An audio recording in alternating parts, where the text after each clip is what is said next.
நண்பர்களுக்கும் அப்புறம் producer, directors எல்லாருக்கும் என்னுடைய முதற்கண் வணக்கங்களை தெரிவித்துக் கொள்கிறேன். ஃபஸ்ட்டு நான் இந்த இடத்துல ஒரு பெர்மிஷன் வாங்கணும். அது வந்து ப்ரொடியூசர்கிட்ட. ஏன்னா இது இந்த படத்தோட ஃபங்க்ஷன். நான் ஒரு சில விஷயங்களை நான் இந்த இடத்துல தெளிவு பண்ணணும். அது நேராக வச்சுக்கிறேன். ஒரு சில விஷயங்களை தெளிவுபடுத்தணும். அதுக்கு ஃபஸ்ட்டு என்னுடைய சொந்த விஷயம். அது நான் ஒரு பெர்மிஷன் வாங்கிக்கிறேன். ஒரு 5 minutes நான் பேசணும் சார். Producer sir, okay. அப்புறம் இயக்குனர்கிட்டையும் பெர்மிஷன் வாங்கிக்கிறேன். என்னென்னா, ஒரு பெரிய ஒரு விஷயம் நம்ம சினிமா இண்டஸ்ட்ரிக்குள்ளே நடந்துகிட்ருக்கு. அது வந்து இந்த படத்தை தாண்டின விஷயம். ஆனால் சினிமா சம்மந்தப்பட்ட விஷயம்தான். இதை தவிர வேறு எதையும் நம்ம பேச போகிறது இல்லை. நான் இந்த இடத்துல என்னென்னா, ஒரு குறிப்பிட்ட தேதி சொல்லி அந்த தேதி வரைக்கும் எல்லா ஷூட்டிங்கும் முடிக்கணும். அதுக்கப்புறம் வந்து ஒரு குறிப்பிட்ட தேதி சொல்லியிருக்காங்க. அந்த தேதிக்கு அப்புறம் எந்த படமும் பூஜை போடக்கூடாதுன்னு சொல்லியிருக்காங்க. இதெல்லாம் வந்து கண்டிப்பா நடக்கிற விஷயம் கிடையாது. அவங்க அது சொல்ற காரணம் வந்து பாத்தீங்கன்னா, நடிகர்கள் மற்றும் தொழில்நுட்ப கலைஞர்களுடைய கட்டுக்கடங்காத சம்பளம் அப்படின்னு சொல்றாங்க. 2 ரூபாய்க்கும் இட்லி விற்கிது, 50 ரூபாய்க்கும் இட்லி விற்கிது. எந்த கடையில் இட்லி வாங்கி சாப்பிடணுங்கிறது நான் தான் முடிவு பண்ணணும். சும்மாவும் இட்லி கிடைக்கும். சரியா? நீங்களா முடிவு பண்ணி தான் அதெல்லாம் பண்றீங்க. பண்ணிட்டு எல்லார் மேலேயும் பழி போடுறீங்க. இது ஒரு பெரிய தவறான செயல். அதுக்கப்புறம் நான் ஒரு விஷயம் சொல்றேன். நான் வந்து நடிகர். இந்த மாதிரி நிறைய பேர் இருக்காங்க. ஒரு கேட்டகரி, ஒவ்வொரு கேட்டகரி இருக்கு. ஒரு கேட்டகரி வந்து இவ்வளவுதான் சம்பளம் வாங்கணும் அப்படின்னு ஒரு பிக்ஸ் இருக்கு. மித்த கேட்டகரிக்கு வந்து சம்பளம் பிக்ஸ் பண்ண முடியாது. ஒரு மெஷின் அப்படின்னா அந்த மெஷின் வந்து கிரைண்டர்னா எல்லா கிரைண்டரும் மாவாட்டும். என் வீட்டுல என்ன பிராண்ட் கிரைண்டர் வாங்கி வச்சிருக்கேங்கிறது என்னோட இஷ்டம் இல்லையா? 1000 ரூபாய்க்கு வாங்கி வைக்கலாம், 50,000 வாங்கி வைக்கலாம். அது அவங்க இஷ்டம். அதே மாதிரி எதுல ஆட்டினாலும் மாவுதான். அப்படிங்கும்போது எல்லா கிரைண்டரும் ஒண்ணுதான். சரிங்களா? அப்போ ஒரு கேட்டகரி பீப்புள் அந்த ஒர்க்கை வந்து நீங்க சம்பளம் பிக்ஸ் பண்ணலாம். ஒரு கேட்டகரி பீப்புளுக்கு சம்பளம் பிக்ஸ் பண்ண முடியாது. அவங்க கேட்கறத தர்றதும் தராததும் உங்க இஷ்டம். யாரும் உங்ககிட்ட இத்தனை கோடி ரூபாய் கொடுத்தீங்கன்னா தான் நான் நடிப்பேன், யாரும் வந்து இங்க கொடி பிடிக்கல. அது உங்க இஷ்டம். உங்களுக்கு தேவைன்னு வரும்போது இன்னாரை வச்சு படம் பண்ணா 100 கோடிக்கு வியாபாரம் ஆகும், 1000 கோடிக்கு வியாபாரம் ஆகும்போது நீங்க அவங்களை வச்சு பிக்ஸ் பண்றீங்க. 100 கோடி கேட்டா நான் 150 கோடிக்கு கொடுக்குறேன், இதுல கையெழுத்து போடு. எம்டி செக் கொடுத்து எத்தனை ப்ரொடியூசர்ஸ் இருக்காங்க தெரியுங்களா? நீங்க உங்க இஷ்டத்துக்கு சம்பளம் எழுதிக்கோங்கன்னு சொல்லி இருக்காங்க. எனக்கே தெரியும். அது மாதிரி எனக்கும் நிறைய பர்சனல் ப்ராப்ளம்ஸ் கொடுத்துருக்காங்க. நல்ல தங்கமான ப்ரொடியூசர்ஸ் இருக்காங்க, இந்த மாதிரியான ஆள்களும் இருக்காங்க. சரிங்களா? ஒரு நடிகர் வந்து ஸ்பாட்டுக்கு வரல அப்படிங்கிறது மட்டும் ப்ராப்ளம்னு சொல்றது இல்லை. நேர்மையான விஷயம் என்னன்னு கேட்டீங்கன்னா, இது வரைக்கும் என் பேர்ல வந்து ஒரு 6 மாசத்துக்குள்ள ஒரு சில விஷயங்கள் வந்து பண்ணிட்டு இருக்காங்க. இவர் வந்து சரியா ஷூட்டிங் வரமாட்டாரு, சொன்ன டைம் வரமாட்டாரு, காசு வாங்கிட்டு வரமாட்டாரு. நீங்க கொடுத்த காசு வந்து பழைய பாக்கி. சரியா? அதுக்கப்புறம் இன்னொரு கம்பெனி சொல்லியிருக்கு. என்ன சொல்லுதுன்னா, அவரும் காசு வாங்கிட்டு வரமாட்டேங்கிறாருன்னு. அவங்க என்ன சொல்றாங்கன்னா, பார்ட் பேமெண்ட் போடுறாங்க. ஒரு சம்பளம் பேசுறோம், அந்த சம்பளம் பேசி ஷூட்டிங் நடக்குது, போய் நடிக்கிறோம், நடிச்சதுக்கு அப்புறம் சம்பளம் தரல. இந்த இடத்துல நான் வந்து நல்லவன் நான் சொல்ல விரும்பல, இருந்தாலும் இது சொல்லக்கூடிய சூழ்நிலை வரனால சொல்றேன். 1 லட்ச ரூபாய் வாங்கி ஒருத்தருக்கு ஹார்ட் ஆபரேஷனுக்கு நான் கொடுக்குறேன்னு சொல்லியிருக்கேன். ஹார்ட் ஆபரேஷன் முக்கியமா இல்லையா? நீ படம் எடுக்கிறத விட ரொம்ப முக்கியம். அது ஒரு உயிர். நான் கமிட் பண்ணிருக்கேன். எனக்கு வர வேண்டிய காசை வாங்கி நான் உங்களுக்கு தர்றேன், நீங்க போய் அட்மிட் ஆகுங்கன்னு சொல்லிட்டேன். அவங்க அட்மிட் ஆயிட்டாங்க. இவங்க பணம் தரல. 3 நாளா தொடர்ந்து எங்கெங்கெல்லாம் இவங்க ஷூட்டிங் எடுக்கலாம் பின்னாடியே நாய் மாதிரி நான் போறேன். போய் பணத்தை வாங்கிட்டு வந்து அவங்களுக்கு முன்னாடியே போட்டுட்டு ஒரு பக்கம் கைமாத்து வாங்கி அவங்களுக்கு கொடுத்து விட்டுட்டு இவங்க கிட்ட வாங்கி இந்த கைமாத்து வாங்க கொடுக்குறேன். சினிமாக்காரன் நம்பி அவனாவது 1000 ரூபாய் பணம் கொடுக்குறான் கடன். நெகட்டிவ் ப்ரொஃபைலுங்க. எங்க போய் கடன் வாங்குறது? வாங்கிட்டு போய் கையில காலில் வந்து கொண்டு போய் கொடுத்துட்டு அந்த ஆளுக்கு ஹார்ட் ஆபரேஷன் பண்ணிட்டு இருக்காங்க. அந்த மனுஷன் வாழ்றான் உயிரோட. இவங்க கிட்ட காசு வாங்குறதுக்கு நான் நாய் மாதிரி தெரியுறேன். அன்னைக்கே நான் சொல்றேன், எப்ப இங்க கேமரா இருக்கு, ஷூட்டிங் ஸ்பாட்ல தான் வாங்குறேன், செத்து போன மாதிரி நடிச்சிருக்க, காஸ்டியூம் வச்சிருக்கல வண்டியில, செத்து போன மாதிரி நடிச்சா எடுத்துக்கோ, நான் வரமாட்டேன் ஷூட்டிங்னு சொல்லிட்டு வரேன். அடுத்த டேட் கேட்கட்ட தரமாட்டேன்னு சொல்றேன். அதுக்கப்புறம் 6 மாசம் கழிச்சு டேட் கேட்கறாங்க. சரி, நம்ம அந்த தொழில தான் இருக்கிறோம், தொழிலை நேசிக்கணும், நான் என் தொழிலை நேசிக்கிறேன், நன்றி விசுவாசமா இருக்கிறேன், நான் வந்து நடிச்சு தரேன், பரவாயில்ல. ஆனா தேதி கன்ஃபார்ம் பண்றதுக்கு முன்னாடி எனக்கு அந்த பேமெண்ட் என்னவோ அந்த பேமெண்ட்டை கொடுத்துருங்க, நான் வந்து நடிச்சு தரேன், தேதிக்கெல்லாம் கன்ஃபார்ம் பண்ணி தரேன்னு சொல்றேன். தரவே இல்லைங்க. நைட்டு 12:20க்கு பார்த்து பேமெண்ட் போடுறாங்க, காலையில் 7 மணிக்கு ஷூட்டிங் ஸ்பாட்டுன்றாங்க. எப்படிங்க வர முடியும்? ஒரு நடிகர் உங்க வீட்டுல வேலைக்காரனா, உங்க வீட்டுல வாட்ச்மேனா, அங்கேயே தான் உட்காந்துருப்போம், சரி இழுத்துட்டு போயிடலாம்னு சொல்றதுக்கு 1000 வேலை இருக்கும்ல. வரலன்னு சொல்லிட்டு நீங்க ரெட் கார்டு கொடுக்குறீங்க எனக்கு. நீங்க யாருங்க எனக்கு ரெட் கார்டு கொடுக்குறக்கு? கன்சியூமர் கோர்ட் போனா கம்பி. நீங்க ஒரு நடிகர், ஒரு தனி மனுஷன் நடிக்க கூடாதுன்னு யாருங்க சொல்றது? சரி வாங்க பேசலாம்னா யாருமே வர மாட்டேங்க. எல்லாருமே பேசுனது, சம்பளம் பேசுனது, டேட்டு கேட்டது, பேமெண்ட் போட்டது எல்லாத்துக்குமே எங்க ஆதாரம் இருக்கு. எல்லா ரெக்கார்டும் நான் வச்சிருக்கேன். வாய்ஸ் ரெக்கார்ட்ல இருந்து, நீங்க பேசுனதுல இருந்து, வாட்ஸ்அப்ல அனுப்புனதுல இருந்து, பேமெண்ட் போட்டதுல இருந்து எல்லாத்தோட ஸ்கிரீன் ரெக்கார்டு இருக்கு, வாய்ஸ் ரெக்கார்டு இருக்கு, எல்லாமே இருக்கு. பேச வாங்கன்னா வரமாட்டேங்கிறீங்க. நீங்க பாட்டு அறிக்கை விட்டுட்டு உட்காந்துட்டு இருக்கீங்க. சல்லடை கிழிச்சிருவேன் நான். இந்த மாதிரிலாம் பண்ணக்கூடாது. எல்லாருமே மனிதர்கள் தாங்க. கீழே உங்களுக்கு நீங்க காசு கொடுக்குறீங்க, நாங்க வாங்கி உங்க காசுல தான் நாங்க வாழ்றோம், ரைட், ஒத்துக்கிறேன். அதுலதான் நாங்க கஞ்சியே குடிக்கிறோம், இல்லைன்னு சொல்லல. அதுக்குன்னு உங்களுக்கு அடிமை கிடையாது இல்ல. நியாயம் ஒண்ணு இருக்குல்ல, நியாயத்தை பேசுங்க, செய்யுங்க. யாரு வேண்டாங்கிற? தங்கமான ப்ரொடியூசர்ஸ் எவ்வளவு பேர் இருக்காங்க, அவங்களாலதான் இன்னைக்கு சினிமா வாழ்ந்துட்டு இருக்கு.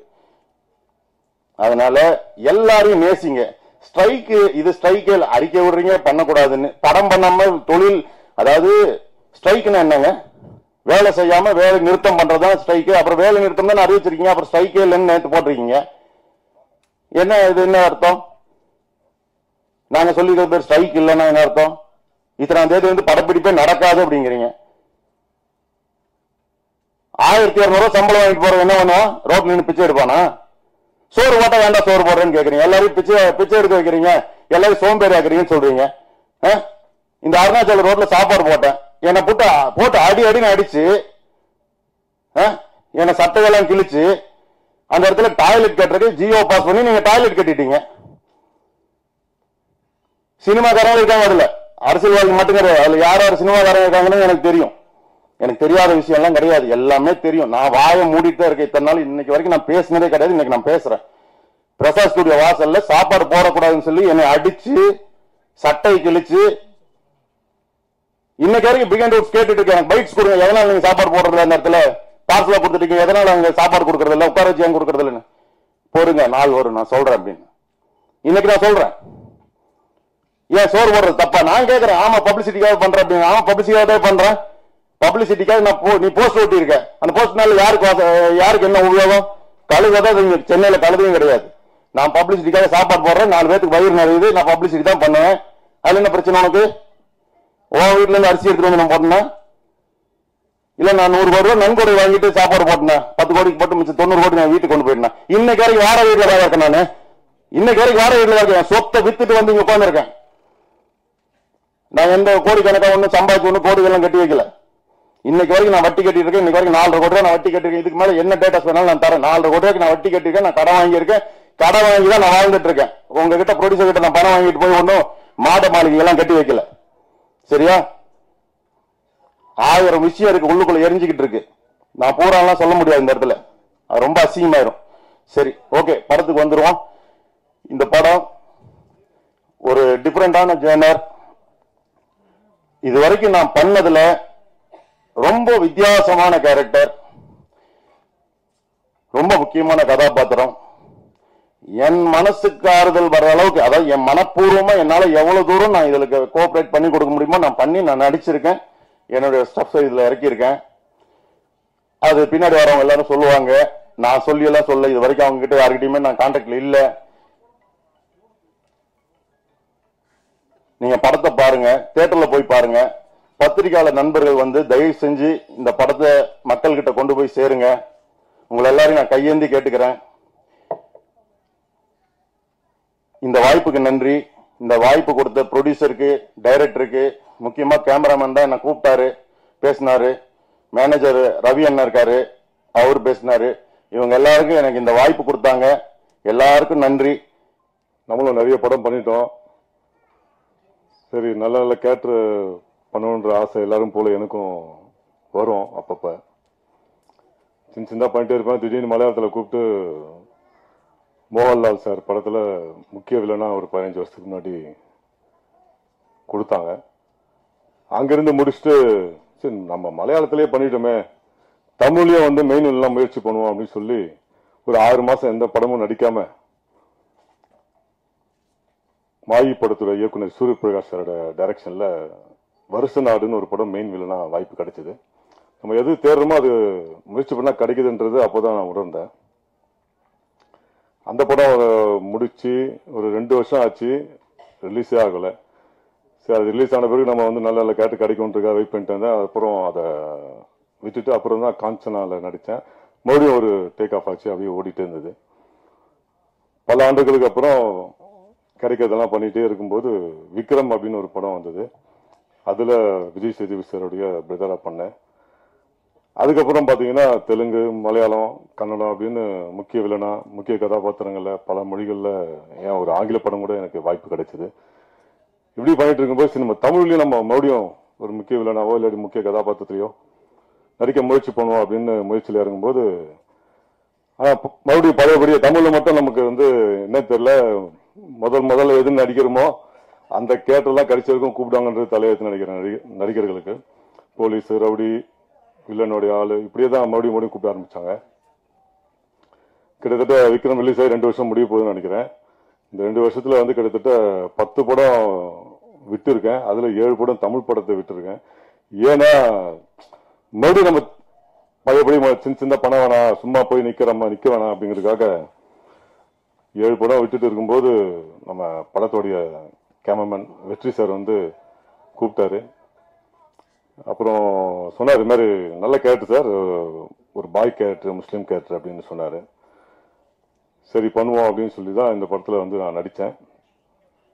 முதல்ல வெற்றி சாருக்கு என்னுடைய நன்றியை தெரிவிச்சுக்கிறேன். ஒரு அருமையான கேரக்டர். நான் இந்த தாடியை வச்சு சலாரில் நடிக்க ஆரம்பித்த பிறகு அது சலாரோடைய பார்ட் 2 இருக்கிறதுனால இதை அப்படியே மெயின்டைன் பண்ணிருந்தேன். பட் இந்த தாடியை வச்ச பிறகுதான் நல்ல நல்ல கேரக்டர்ஸ் வந்து கிடைச்சிட்டு இருக்கு.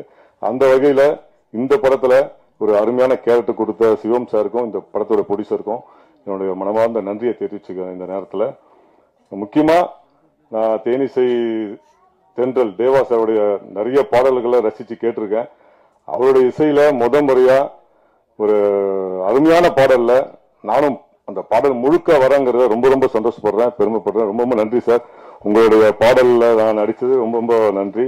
அதுவும் ஸ்நேகன் சாருடைய வரிகள்ல ஒரு அற்புதமான வரிகள். ரொம்ப ரொம்ப நன்றி சார் 2 பேருக்குமே. அது இந்த வாய்ப்பை கொடுத்த இந்த டைரக்டருக்கும் ப்ரொடியூசருக்கும் கேமரானுக்கும் இந்த மொத்த குழுவினருக்கும் என்னோட மனமார்ந்த நன்றியை தெரிவிச்சுக்கிறேன். இந்த படம் மாபெரும் வெற்றி அடையணும். இந்த மாதிரி படங்கள் ஓடினா தான் நிறைய புது ப்ரொடியூசர்ஸ் வருவாங்க. எங்களை மாதிரி நிறைய நடிகர்களுக்கு வாய்ப்புகள் கிடைக்கும், டெக்னீஷியன்ஸ்க்கெல்லாம் வாய்ப்புகள் கிடைக்கும். வாய்ப்புக்கு நன்றி, வணக்கம். அனைவருக்கும் வணக்கம். அண்ட் மேடையில் அமர்ந்துக்கிருக்கும் எல்லாருக்குமே வணக்கம். அண்ட் மீடியா பீப்புள் அவங்களுக்கும் வணக்கம். ஸோ P2 அது நீங்கள் சாங் பார்த்துருப்பீங்க. ஸோ எனக்கும் ரொம்ப பிடிச்சிருந்தது. எல்லா சாங்குமே நல்லா இருந்துச்சு, பார்க்க ரொம்ப பியூட்டிஃபுல்லாக எடுத்திருக்காங்க cameraman sir and director sir, producer sir. Thank you so much இந்த வாய்ப்பு எனக்கு கொடுத்ததுக்கு. And master Jani master, thank you so much. பியூட்டிஃபுல்லாக கொரியோகிராஃப் பண்ணியிருக்காங்க ஜானி மாஸ்டர். எனக்கும் ரொம்ப பிடிச்சிருக்கு. பஞ்சாபி பலகாரம் நைஸ், நல்லா இருந்துச்சு. நிறைய வாட்டி அந்த லிங்க் எனக்கு ஷேர் பண்ணும்போது நிறைய வாட்டி நான் கேட்டுகிட்டே இருந்தேன், ரொம்ப சூப்பராக இருக்குல்ல, நல்லா பண்ணியிருக்கோம்ல அப்படின்ட்டு. ஸோ பாலா என்னை இன்வைட் பண்ணல, so thank you so much Bala சாருக்கு, PRO. அண்ட் தேவா சார், உங்கள் கூட நான் 2வது சாங் பண்ணியிருக்கேன். ஸோ ரொம்ப பெருமையாக இருக்குது சார். வா வரலாம் வா சாங் நீங்கள் பண்ணியிருந்தீங்க. ஸோ ரொம்ப சந்தோஷமாக இருக்குது. And Snehan sir, thank you. லிரிக்ஸ்லாம் சூப்பராக இருக்குது sir. Yes, thank you. Support great celebrities and personalities இவங்களோட நான் இங்கே இருக்கிறது எனக்கு ரொம்ப சந்தோஷமாக இருக்குது. இன்றைக்கி P2 படத்தோட ஆடியோ லான்ச் ரொம்ப சந்தோஷமாக இருக்குது. ஏன்னா நான் ஃபஸ்ட்டு என் ப்ரொடியூசருக்கு தேங்க் பண்ணோம், டைரக்டருக்கு தேங்க் பண்ணோம், அண்ட் கண்டிப்பாக நம்ம கேமராமேன் சார் தேங்க் பண்ணோம். ஏன்னா அவர் இல்லாமல் கண்டிப்பாக நான் அந்த சாங்கில் பண்ணியிருக்க முடியாது. ஏன்னா அவர் தான் கூப்பிட்டு எனக்கு ஒரு வாய்ப்பு கொடுத்த அந்த song. Sir thank you once again. தேவஸோட மியூசிக் அண்ட் ஸ்னேகன்ஸோட லிரிக்கில் நான் சாங் பண்ணுறது நினைக்கிறது ரொம்ப பெருமையாக இருக்குது சார். ரொம்ப சந்தோஷமாக இருக்குது எனக்கு வாய்ப்பு வச்சதுக்கு. அண்ட் என்னால் இந்த சாங்க்கு எவ்வளோ அவுட்புட் கொடுக்கணுமோ கொடுத்துருக்கேன். அண்ட் அஸ்மிதா சொல்ல வேண்டிய சூப்பராக ஒரு 4-5 படம் பண்ணியிருக்காங்க, கூட சோலோ தான் ஆடிருக்காங்க. இந்த சாங்லேயும் சூப்பராக பண்ணியிருக்காங்க. ஸோ நான் டெக்னீஷியன்ஸ் தேங்க் பண்ணோம். ஆர்டிஸ்ட்லாம் ராஜ்மன் சார் சூப்பராக பேசினார், அவர் கஷ்டத்தை சொன்னார், அவர் மட்டும் நிறைய பேர் கஷ்டத்தை சொல்லியிருக்காரு. அண்ட் எல்லாருமே இங்கே ஒர்க் பண்ண அத்தனை டெக்னீஷியன்ஸும் சூப்பராக ஒர்க் பண்ணியிருக்காங்க. ரொம்ப நாளுக்கு அப்புறம் தமிழில் ஒரு ஆர்டர் படம் வந்திருக்கு. ஸோ கண்டிப்பாக இந்த படம் ஒரு பெரிய படமாக அமையும். ஸோ கண்டிப்பாக இந்த படத்தை தியேட்டரில் பாருங்கள், இந்த டீமுக்கு சப்போர்ட் பண்ணுங்கள். இந்த மாதிரி நிறைய படம் அவங்க எடுக்கணும். So I wish the entire team all the best. Thank you God. So P2 படம் வந்து ஒரு சின்ன பட்ஜெட் படம்னு சொல்லி கூப்பிட்டாங்க. ஆனால் வெற்றி சார் மூலியமாக தான் அந்த வாய்ப்பு கிடச்சிது. சரி சின்ன பட்ஜெட் படம் அப்படின்னு நினச்சி போனால் ப்ரொடியூசர் வந்து என்ன கேட்டாலும் கொடுப்பாரு. அப்படி ஒரு அற்புதமான ப்ரொடியூசர். அதுலேயும் வந்துட்டு வெற்றி சார் வைக்கிற ஃப்ரேம் எல்லாமே வந்து பயங்கர பிரம்மாண்டமாகவும் ஒரு கிராண்டியரையும் காமிக்கும். அதனாலேயே அது வந்து ஒரு பெரிய படமாயிடுச்சு. அண்ட் ரொம்ப பியூட்டிஃபுல்லான சாங். தேவையோட மியூசிக்கில் ஒர்க் பண்ணுறதுன்றது ஒரு பெரிய வரம். ஸோ அந்த வரம் இந்த படத்தில் எனக்கு கிடைச்சது. ஸோ ரொம்ப சந்தோஷம். பட் எங்கள் ஹீரோவை பற்றி சொல்லி ஆகணும். Is a handsome and very sincere dedication hero.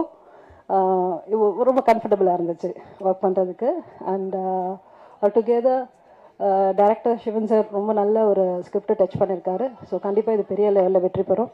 மீண்டும் வெற்றி விழாவில் அவங்க எல்லாரையும் அவர் என்ன பிரச்சனை எதுவுமே எனக்கு தெரியாது. அவரோட மன வருத்தத்தை இங்கே ஷேர் பண்ணிக்கிட்டாரு.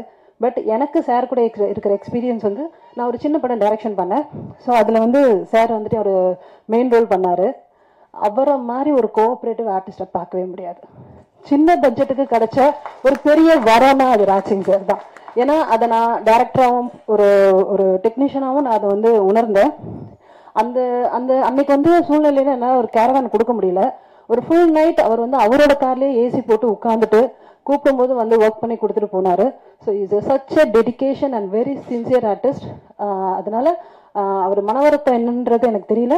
பட் நான் உங்களை ரொம்ப பெருமையாக நினைக்கிறேன் ராஜ்சிங் சார். நான் இப்போ வரைக்கும் கன்னடா தெலுங்குல ஒரு 8-9 மூவிஸ் பண்ணியிருக்கேன். தமிழில் இதனோட ஃபர்ஸ்ட் மூவி. இந்த ஒரு ட்ரெய்லர் லான்ச், அப்படியே சாங்ஸ் ஆடியோ லான்ச், இந்த ஒரு ப்ரோக்ராமுக்கு வந்திருக்கா எல்லா கெஸ்ட்டுக்கும் வணக்கம். அப்படியே பிரஸ் அண்ட் மீடியா எல்லாருக்கும் வணக்கம். என்னோட கேரக்டர் பற்றி சொல்லணும்னா, இந்த ஒரு ஹோல் மூவிக்கு ஒரு கனெக்ட் ஆகிற ஒரு கேரக்டர் தான். இந்த மூவிக்கு சப்போர்ட் பண்ண எல்லா கோ ஆர்டிஸ்ட், எல்லா டெக்னீஷியன்ஸ் எல்லாருக்கும் தேங்க்ஸ் சொல்கிறேன். அப்படியே என்னோட பெரிய ஒரு சான்ஸ் என்னன்னா, என்னோட ஃபர்ஸ்ட் தமிழ் மூவிக்கு தேவ சார் மியூசிக் வந்து பண்ணியிருக்காரு. இதுதான் ரொம்ப தேங்க்ஸ் சார். எல்லா பிரஸ் அண்ட் மீடியாக்கு ஒரு ரிக்வெஸ்ட் பண்ணுறேன். கண்டிப்பாக இந்த ஒரு மூவி சக்ஸஸ் ஆகணும். அது எல்லாமே உங்களை ஹேண்டில் இருக்கு. ஏன்னா ஒரு மூவிக்கு வந்து ஒரு ஆர்டிஸ்ட் டெக்னீஷியன்ஸ் அந்த மாதிரி ஒரு 20-25 மெம்பர்ஸ் இருப்பார். ஆனால் அவரோட ஃபேமிலி எல்லாம் ஒரு கவுண்ட் பண்ணா நியர்லி ஒரு 250-300 மெம்பர்ஸ் ஆவார். ஸோ இப்படி நிறைய மூவிஸ் வரணும். ஸோ எல்லாருக்கும் இது ஒரு இந்த மாதிரி சான்ஸ் கிடைக்கணும். என்னோட ப்ரொடியூசர் ராமலிங்கம் சார் இவர் வந்து மறுபடியும் நிறைய மூவிஸ் பண்ணணும்னு நான் ஒரு ரிக்வெஸ்ட் பண்றேன். ஸோ இதுக்கு எல்லாரும் உங்களோட சப்போர்ட் வேணும்.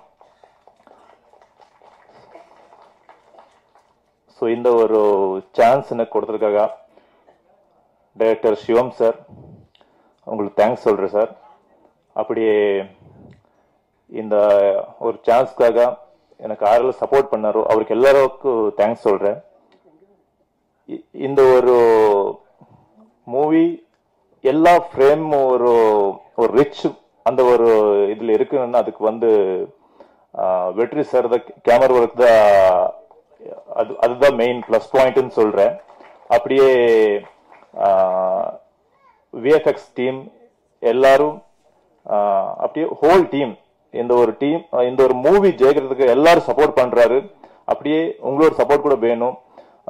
இந்த மூவி வந்து 9th ரிலீஸ் ஆயிட்டு இருக்கு. உங்களோட ஃப்ரெண்ட்ஸ் ஃபேமிலி எல்லாரும் வந்து பாருங்க. அப்படியே எல்லாரும் எந்தெந்த இடத்துல ரிலீஸ் ஆக போறதோ எல்லா இடத்துல வந்து பாக்குற சொல்லுங்க. ஸோ எல்லாருக்கும் தேங்க்ஸ் சொல்றேன். P2 Person 2 அப்படிங்கிற இந்த படத்தினுடைய ஆடியோ ஃபங்க்ஷனுக்கு வந்திருக்கிற பத்திரிகை துறையை சேர்ந்த அனைத்து நண்பர்களையும் வரவேற்கிறேன். மேடையில் இருக்கக்கூடிய சிறப்பு விருந்தினர்கள் அனைவரையும் வரவேற்கிறேன். என்னுடைய படத்திற்கு மிகப்பெரிய இசையை கொடுத்து இன்னைக்கு காலையில் கூட சார் தேவ சார் பூக்காரா சாங்கை பற்றி தனியாக ஒரு ஆர்டிகல் பண்ணிட்டு இருந்தாங்க, அஜித் 32ன்னு சொல்லி போட்டு. So thank you sir. நிறைய முறை சொல்லியிருக்கிறேன். அசிஸ்டன்ட் டைரக்டராக இருக்கப்போ அவரோட 6 படம் ஒர்க் பண்ணியிருக்கேன். டைரக்டர் அவர் படம் ஒர்க் பண்ணியிருக்கேன். அவருடைய மியூசிக்கில் இந்த படம் வந்து மினிமம் கேரண்டி எப்பயுமே இருக்கும் ஒருத்த போனால். ஆனால் ரொம்ப நல்லாவே இருக்கு மெலடி சாங்கு. நெல்லை சரணடைஞ்சன் சாங் வந்து ரொம்ப சூப்பராக இருக்கு. அந்த ஸ்பிரிச்சுவல் அல்லா சாங் கூட ஒரு நாகூர் அனிபா பாடின மாதிரி ஒரு பயங்கர வைப்ரேட்டிவா இருந்தது. ஸோ குட் பிக்சரைசேஷன் நல்லா இருந்தது. Sivam sir, director Sivam sir, producer Ramalingam sir, and hero heroine மறுபடியும் நம்ம ஸ்நேகன் சார், எல்லாருமே பெரிய டீம் வந்து உள்ள இருக்காங்க. ஸோ ஒரு நல்ல ப்ராமிசிங்கான ஒரு ஜானர் பேய் அப்படின்ற ஒரு ஜானர் கையில் எடுத்திருக்கிறாங்க. நிச்சயமா ஒரு மினிமம் கேரண்டியோட அந்த படம் குறைந்தபட்சம் இல்லாம நல்ல வெற்றியும் தோடும் அப்படின்ற நம்பிக்கையோட. ராதிகா உங்களை விட்டு உங்களுடைய கோரியோகிராஃப், ஜானி மாஸ்டர் கோரியோகிராஃப், அப்புறம் கேமராமேன் சார் யாரையா விட்டுருந்தா எக்ஸ்கியூஸ் பண்ணணும். உங்க எல்லாருக்கும் என்னுடைய வாழ்த்துக்களை தெரிவிக்கிறேன். நன்றி.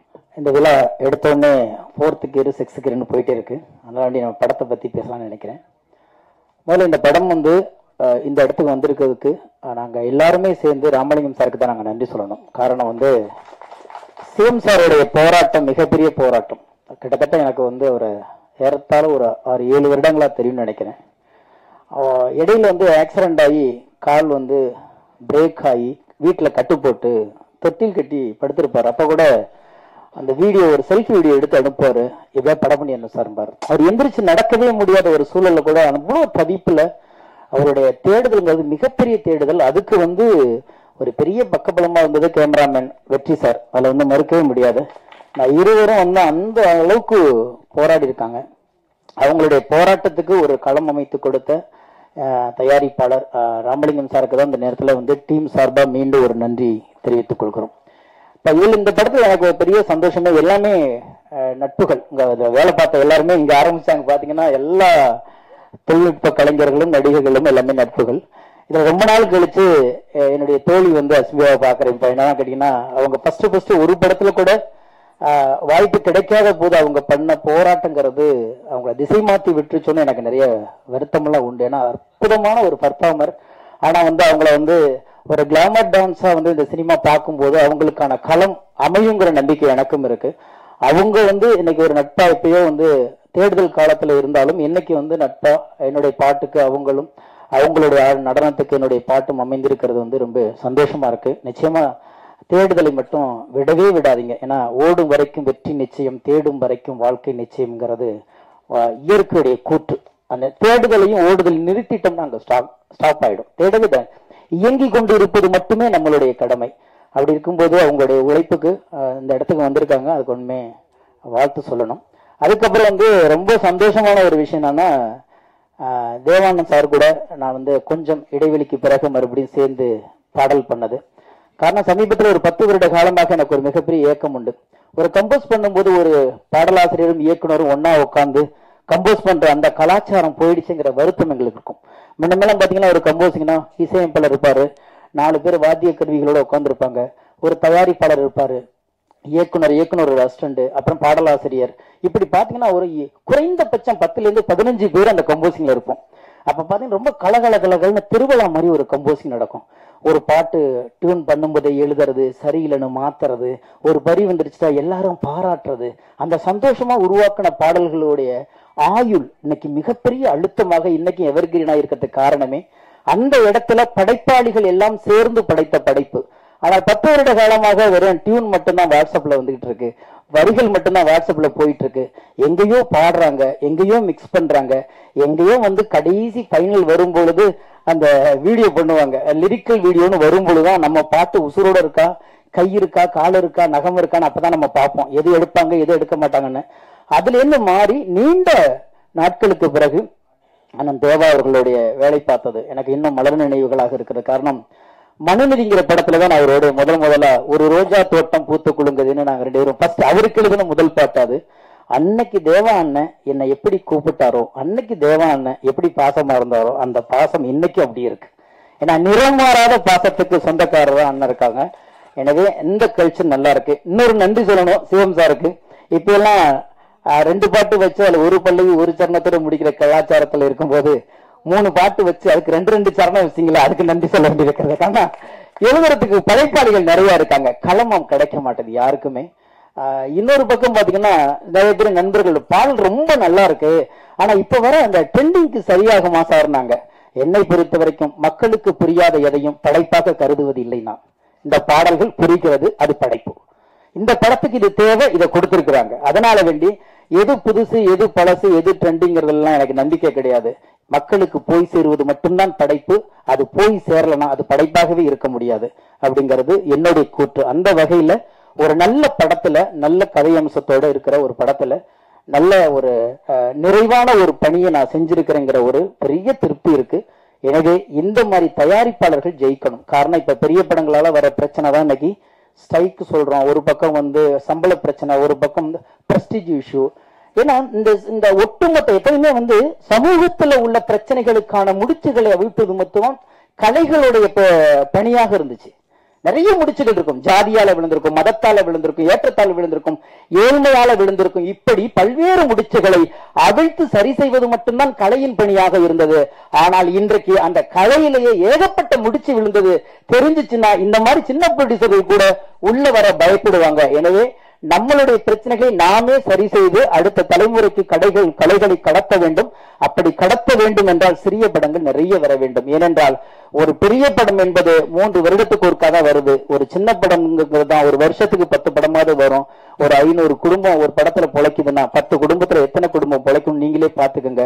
இது வெறும் கலையாக மட்டுமில்லாமல் வாழ்வாதாரமாகவும் கலாச்சாரத்தின் பரிணாமமாகவும் தொடர்ந்து தமிழ் மண்ணில் ஒழித்துக் கொண்டிருக்கும் கலைக்காக சில விஷயங்களை கடந்து போவது நல்லது.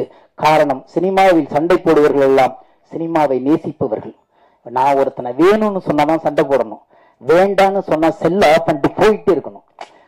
நீ வேண்டான்னு முடிவு பண்ணிட்ட, நான் பேசவே தேவையில்லை. எதுக்கு வாதம், எதுக்கு விவாதம்? தூக்கி எறிஞ்சிட்டு போக வேண்டியதானே. எப்போதுமே ஒரு தட்ட கோபம் இருக்கு, ஒரு சண்டை இருக்கு, ஒரு வாதம் இருக்குன்னா எனக்கு நீ வேணும், உன்னை விட்டு நான் போக மாட்டேங்கிறான். அது கலையா இருக்கட்டும், குடும்பமா இருக்கட்டும், நட்பா இருக்கட்டும், சண்டை வர இடத்தில் பிடிமானம் அதிகம் இருக்கிறது என்பதை புரிந்து கொண்டு கடந்து போக ஆசைப்படுவோம். நன்றி, வணக்கம். முதல்ல படத்தின் தயாரிப்பாளர் ராமலிங்கம் அவர்களுக்கு ஒரு பெரிய நன்றி. அடுத்து படத்தினுடைய இயக்குனர் சிவம் அவர்களுக்கு வாழ்த்துக்கள். மூன்றாவது படத்தினுடைய கேமராமேன் வெற்றி. எனக்கு இந்த வெற்றி சிவம் அவங்களாம் அறிமுகம் கிடையாது. இருந்தாலும் வெற்றிக்கு ஏன் நான் ஃபஸ்ட்டு 3வது ஒரு வாழ்த்து சொல்கிறேன் அப்படின்னா, ஒரு படம் ஒரு ஆடியோ லான்ச்சு, ட்ரெய்லர் லான்ச்சில் ஒரு ஃபங்க்ஷன், அந்த படத்தின் சம்பந்தமாக ஒரு ஃபங்க்ஷன் நடக்கும்போது யாருடைய பெயர் அதிகமாக உச்சரிக்கப்படுதோ அவங்க அந்த படத்துக்காக அதிகமாக வேலை பார்த்துருக்காங்கன்னு அர்த்தம். ஏன்னா வந்ததுலேருந்து நிறைய பேர் கேமராமேன் வெற்றியை சொல்லிட்டே இருந்தாங்க. வெற்றிக்காக வெற்றி கூப்பிட்டாரு, வெற்றி சொன்னார். ஸோ ஒரு டைரக்டருக்கு இப்படி கேமராமேன் அமையணும் ஃபஸ்ட்டு. அதுவே ஒரு பெரிய பலம். அதுக்கு அப்படி ஒரு கேமராமேனுக்கு அந்த ஃப்ரீடம் கொடுத்ததுக்காகவும் டைரக்டருக்கு ஃபுல் சப்போர்ட்டாக இருந்ததுக்காகவும் அந்த கேமராமேனுக்கு தேங்க்ஸ் சொல்லிக்கிறேன். இந்த படம் விஷுவல் ஆரம்பிக்கும் போது என் கவனம் ஃபுல்லாக இசையில் தான் இருந்துச்சு, விஷுவலோட. ஏன்னா தேவா சாரோட மியூசிக் இன்னைக்கு கரண்ட்டில் எப்படி இருக்குது அப்படின்னு எனக்கு கேட்கணும் அப்படின்னு ஒரு ஆசையாக இருந்துச்சு. எங்கள் அண்ணன் ஸ்நேகலனுடைய வரிகள், சவுண்டில் மட்டும்தான் நான் ஃபஸ்ட்டு கவனமாக இருந்தேன். என்ன எனர்ஜி தேவா சாரோட மியூசிக், இன்னும் எந்த விதமான ஒரு குறையும் இல்லை. அப்படி ஒரு ஃபாஸ்ட், அப்படி ஒரு எனர்ஜி. ஃபர்ஸ்ட் பொதுவாக அப்பா ஒரு ஜாம்பவானா இருக்கும்போது அப்பாவோட பையன் போட்டி போடுவாங்க. எங்கள் அப்பாவோட இடத்த நான் அடைஞ்சிடணும், அவரை கிராஸ் பண்ணிடணும், அவரை டச் பண்ணிடணும் அப்படின்னு. இங்கே என்ன நடக்குதுன்னா பையனோட அப்பா போட்டி போட்டுட்டு இருக்காரு. அடிச்சு நீ கிட்டலாம் வர முடியாது, நான் இன்னும் அதே எனர்ஜியில் இருக்கேன், நான் இன்னும் கிங்கா இருக்கேன் அப்படின்னு சொல்லிட்டு அப்படிதான் இருந்துச்சு. ஏன்னா அப்படி ஒரு எனர்ஜி. தேவா சாருக்கு வாழ்த்துக்கள் சொல்கிற வயசு கிடையாது. ரொம்ப நன்றி சார், உங்களுடைய மேடையில் நாங்கள் இருக்கிறதுக்கு பெரிய சந்தோஷம். படத்தினுடைய கதாநாயகன் அவர் விஷுவலை விட நேரம் பார்க்கும்போது இன்னும் ரொம்ப அழகாக இருக்கார். ஷாம் மாதிரி இருக்கார், நடிகர் ஷாம் மாதிரி. பெரிய இடத்துக்கு வரணும். ஹீரோயினாக இருக்கட்டும், எல்லாருமே நல்லா பண்ணியிருக்காங்க. படத்தின் குழுவினர் எல்லாருமே எங்களுக்கு ரொம்ப அறிமுகமானவங்க. ராதியா மேடமாக இருக்கட்டும், ஜானி மாஸ்டராக இருக்கட்டும், ஆர்டேட்டர் குணா அவராக இருக்கட்டும், எல்லாருமே ஏற்கனவே நிறைய படங்கள் அனுபவம் இருக்கவங்க. ஸோ அனுபவம் உள்ளவர்கள்லாம் சேர்ந்து ஒரு படம் பண்ணியிருக்காங்க. நிச்சயமாக அந்த படம் ஒரு பெரிய வெற்றி அடையும். நண்பர் நடிகர் ராஜசிம்மன் அவருடைய கருத்தை பற்றி மட்டும் ஒரு சில வார்த்தைகள் சொல்லணும்னு ஆசைப்பட்றேன். ஃபஸ்ட்டு ஆரம்பிக்கும் போதே ஒரு எனர்ஜி ஆரம்பிச்சிச்சு இந்த ஃபங்க்ஷன். அதுக்கு வந்து ஒரு பெரிய தேங்க்ஸ் அவருக்கு. ஒரே ஒரு விஷயம்தான், அவர் பாதிக்கப்பட்டிருக்காரு, அவர் மனசுல பாதிக்கப்பட்டிருக்காரு, காயப்படுத்தப்பட்டிருக்காரு. அவரை வந்து அவரோட குறைகளை சொல்லி அவரை களங்கப்படுத்த முயற்சி பண்ணுறாங்க.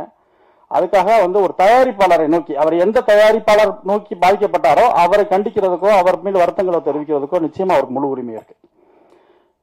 ஆனா அதே நேரத்தில் ஒரு ஒட்டுமொத்த சங்கத்தை சொல்றதுக்கு வந்து அது சரின்னு எனக்கு தோணலை.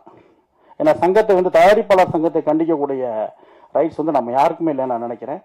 ஏன்னா அவங்களுடைய முதலீடு, அந்த முதலீடு சம்பந்தமாக அவங்க படக்கூடிய கஷ்டங்கள் எல்லாமே வந்து அது எவ்வளவு சொன்னாலும் அது கேட்கறவங்களுக்கு போய் சேருமான்னு தெரியல. ஸோ அந்த தயாரிப்பாளர் வந்து நம்மளுடைய முதலாளிகள், அந்த சங்கத்தை வந்து நம்ம கண்டிக்க வேணாம், அது மேடைகள் அப்படின்றது என்னுடைய கருத்து. சமீபத்தில் நிறைய டிஸ்கஷன் போய்கிட்டே இருக்குது. நடிகர் தனுஷ், நண்பர் தனுஷ் அவர்கள் மீதான நடவடிக்கையாக இருக்கட்டும், விஷால் அவர் மீது நடவடிக்கையாக இருக்கட்டும், இப்படி எல்லாமே இன்னைக்கு இப்போ நேற்று கூட ஒரு பிரச்சனை எங்கள் டைரக்டர் சார் சொல்லியிருக்காரு. ஒருத்தர் என்னோட படத்தில் வந்து என்னோட காட்சி வந்து என் அனுமதி இல்லாமல் சேர்க்கப்பட்டிருக்கின்றார். அதெல்லாம் கண்டிக்கத்தக்க விஷயம். ஒரு படைப்பாளி, ஒரு எழுத்தாளர், அவர் கனவு கண்டு அவர் எழுதின கதை, அவர் படைச்ச ஒரு படைப்பு, அவர் அனுமதி இல்லாமல் சேர்ப்பது வந்து ஏற்றுக்கொள்ளவே முடியாது. அது சங்கம் பார்த்துக்கிறோம். இருந்தாலும் என்னோட கருத்தை நான் பதிவு பண்றேன். அந்த மாதிரி நிறைய பிரச்சனைகள் இருக்குது. அதெல்லாம் தாண்டி நம்ம ஒரு விஷயத்தை சமீபத்தில் மறந்துட்டோம் அப்படின்னு மட்டும் எனக்கு தோணுது. இது வந்து எங்க சங்கத்தினுடைய தமிழ்நாடு திரைப்பட இயக்குநர் சங்கத்தினுடைய செயலாளர் அண்ணன் பேரரசு சார்கிட்ட வந்து நான் பேசணும்னு நினைச்சுக்கிட்டு இருந்தேன். விழா ஆரம்பிக்கும் போது கரெக்டாக அவர் வரல. அதுக்கு முன்னாடி நான் சொல்லிடலாம்னு ஆசைப்பட்டேன். வராதனால இந்த மேடையில் வச்சு நான் சொல்றேன்.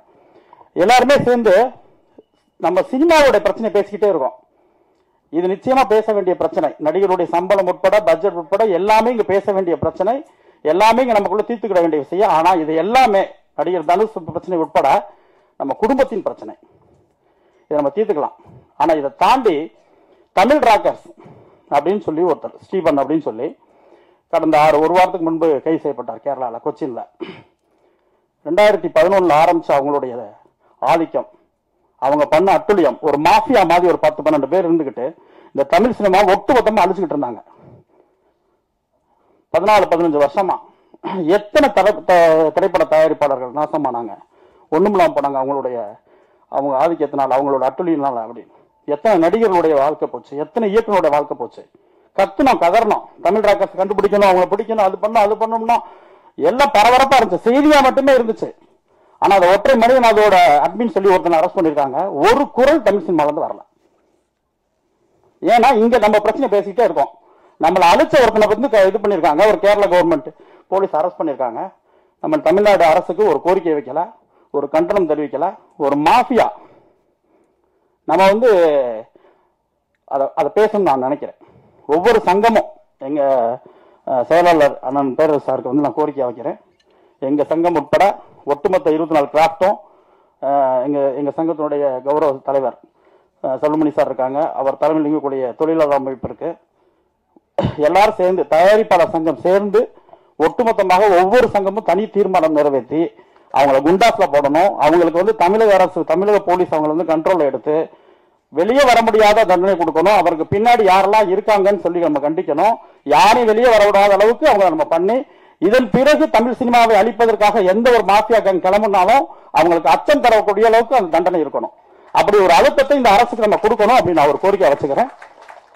அனைவருக்கும் வணக்கம். தேனிசை தென்றல் தேவாசர் அவர்களுக்கும், திரைத்துறை புயல் ராஜனையா அவர்களுக்கும் வணக்கம். ஏன்னா இங்கே தென்றலும் புயலும் ஒன்றா உட்காந்துருக்கு. பக்கத்தில் குளிர் காற்று, வாடைக்காற்று, பனிக்காற்றெல்லாம் உட்காந்துருக்கோம்.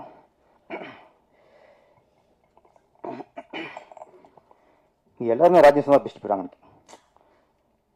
வருங்களாமே ராஜேஷ்குமார் பேசினா ராஜேஷ் என்ன பேசுவான்னு தெரியல எனக்கு. எல்லாம் சுமார் 4th கியர் 5th கியர் போயிட்டு இருக்கு. எஸ்ஆர் பிரபாகர் இன்னைக்கு பங்கிட்டார். இன்னைக்கு P2 இருவர்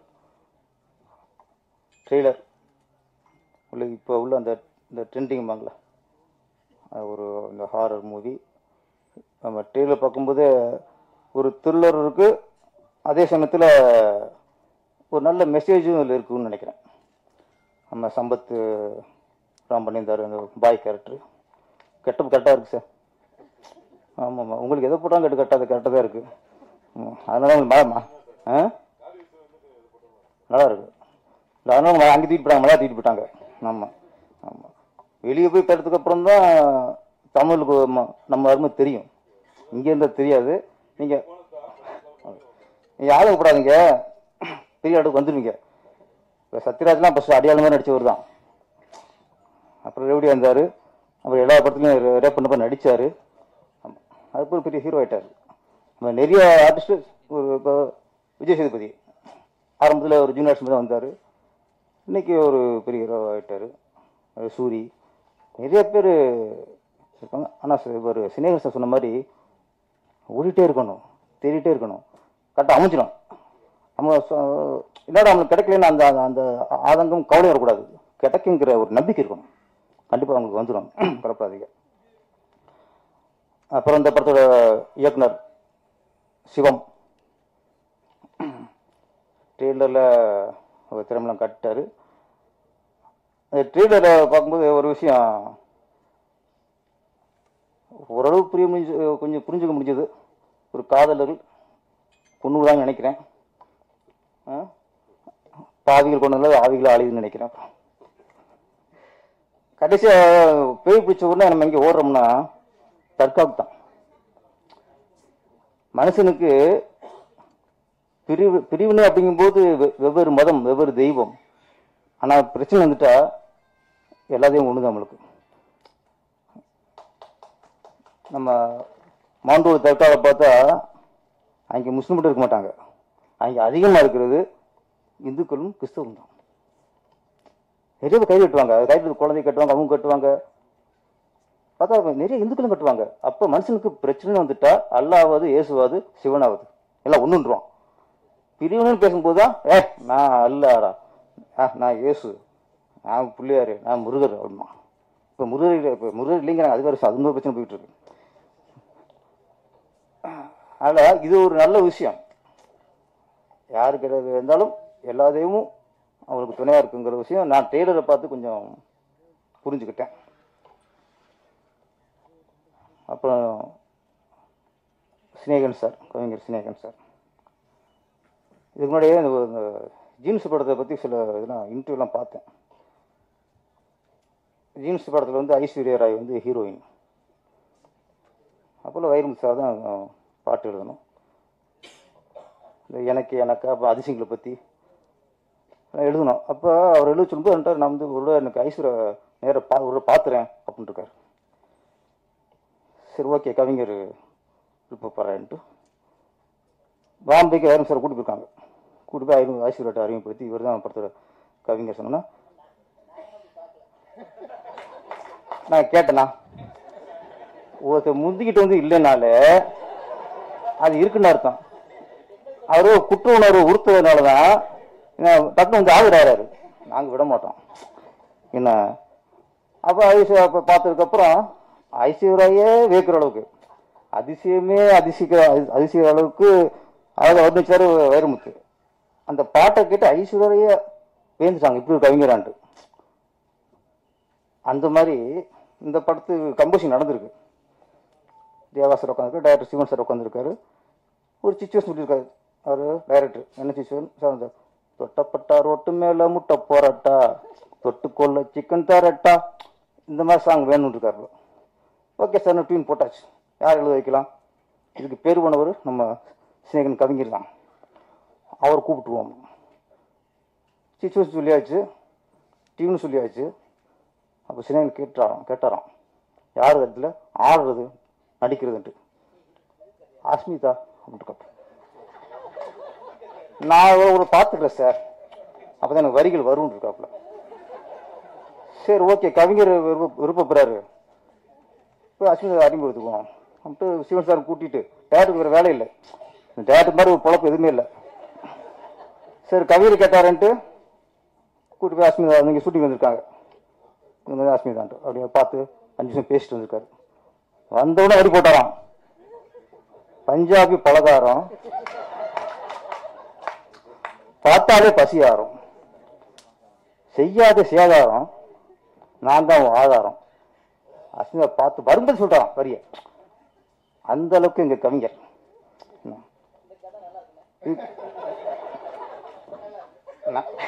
நீங்க எல்லாம் பாருங்க, ஃபர்ஸ்ட் அவர் வந்து இல்லை இல்லைங்க நான் சொல்றேன், இப்போ இது கதைங்கிறாரு. என்ன இதுதான் நான் கேள்வி வந்திருக்கேன், நான் சும்மா ஆடியன்ஸ் வர மாட்டேன்.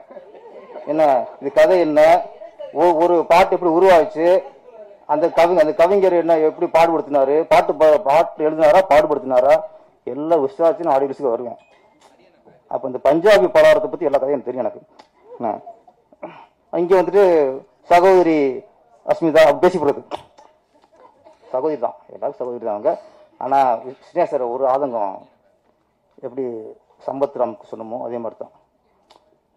சில நேரங்களில் கலைஞரோட வழி திசை மாறிடும். நம்மளுடைய திறமைகள் வந்து நம்மளோட திறமை ஒன்று இருக்கும், ஆனால் திரையுல வந்து வேற மாதிரி அதை வெளிக்காட்டிடும். சிலிக் சிங்கா அவர்கள் நெருக்கி ஒரு 100 படத்துக்கு 1000 படத்துக்கு அவங்க ஆடி இருக்கலாம். ஆனால் இன்னைக்கும் சிலிக் சிங்கானா அலைகள் ஓய்வில் தான் அந்த கேரக்டர் நம்ம ஞாபகம் இருக்கு. எத்தனை நடிச்சாரு அந்த படத்தில் அவங்களுடைய திறமை, அதான் ஒரிஜினல் திறமை அது. அது மாதிரி அஸ்மிதா அவங்களுக்கு ஃபியூச்சரில் நல்ல ஒரு கேரக்டர் அமையும். ஆமாம், இப்படியே ஒரு காட்சி பொருளாக கவர்ச்சி பொருளாலாம் கடந்து போயிடாது, நம்பிக்கையோட இருக்க.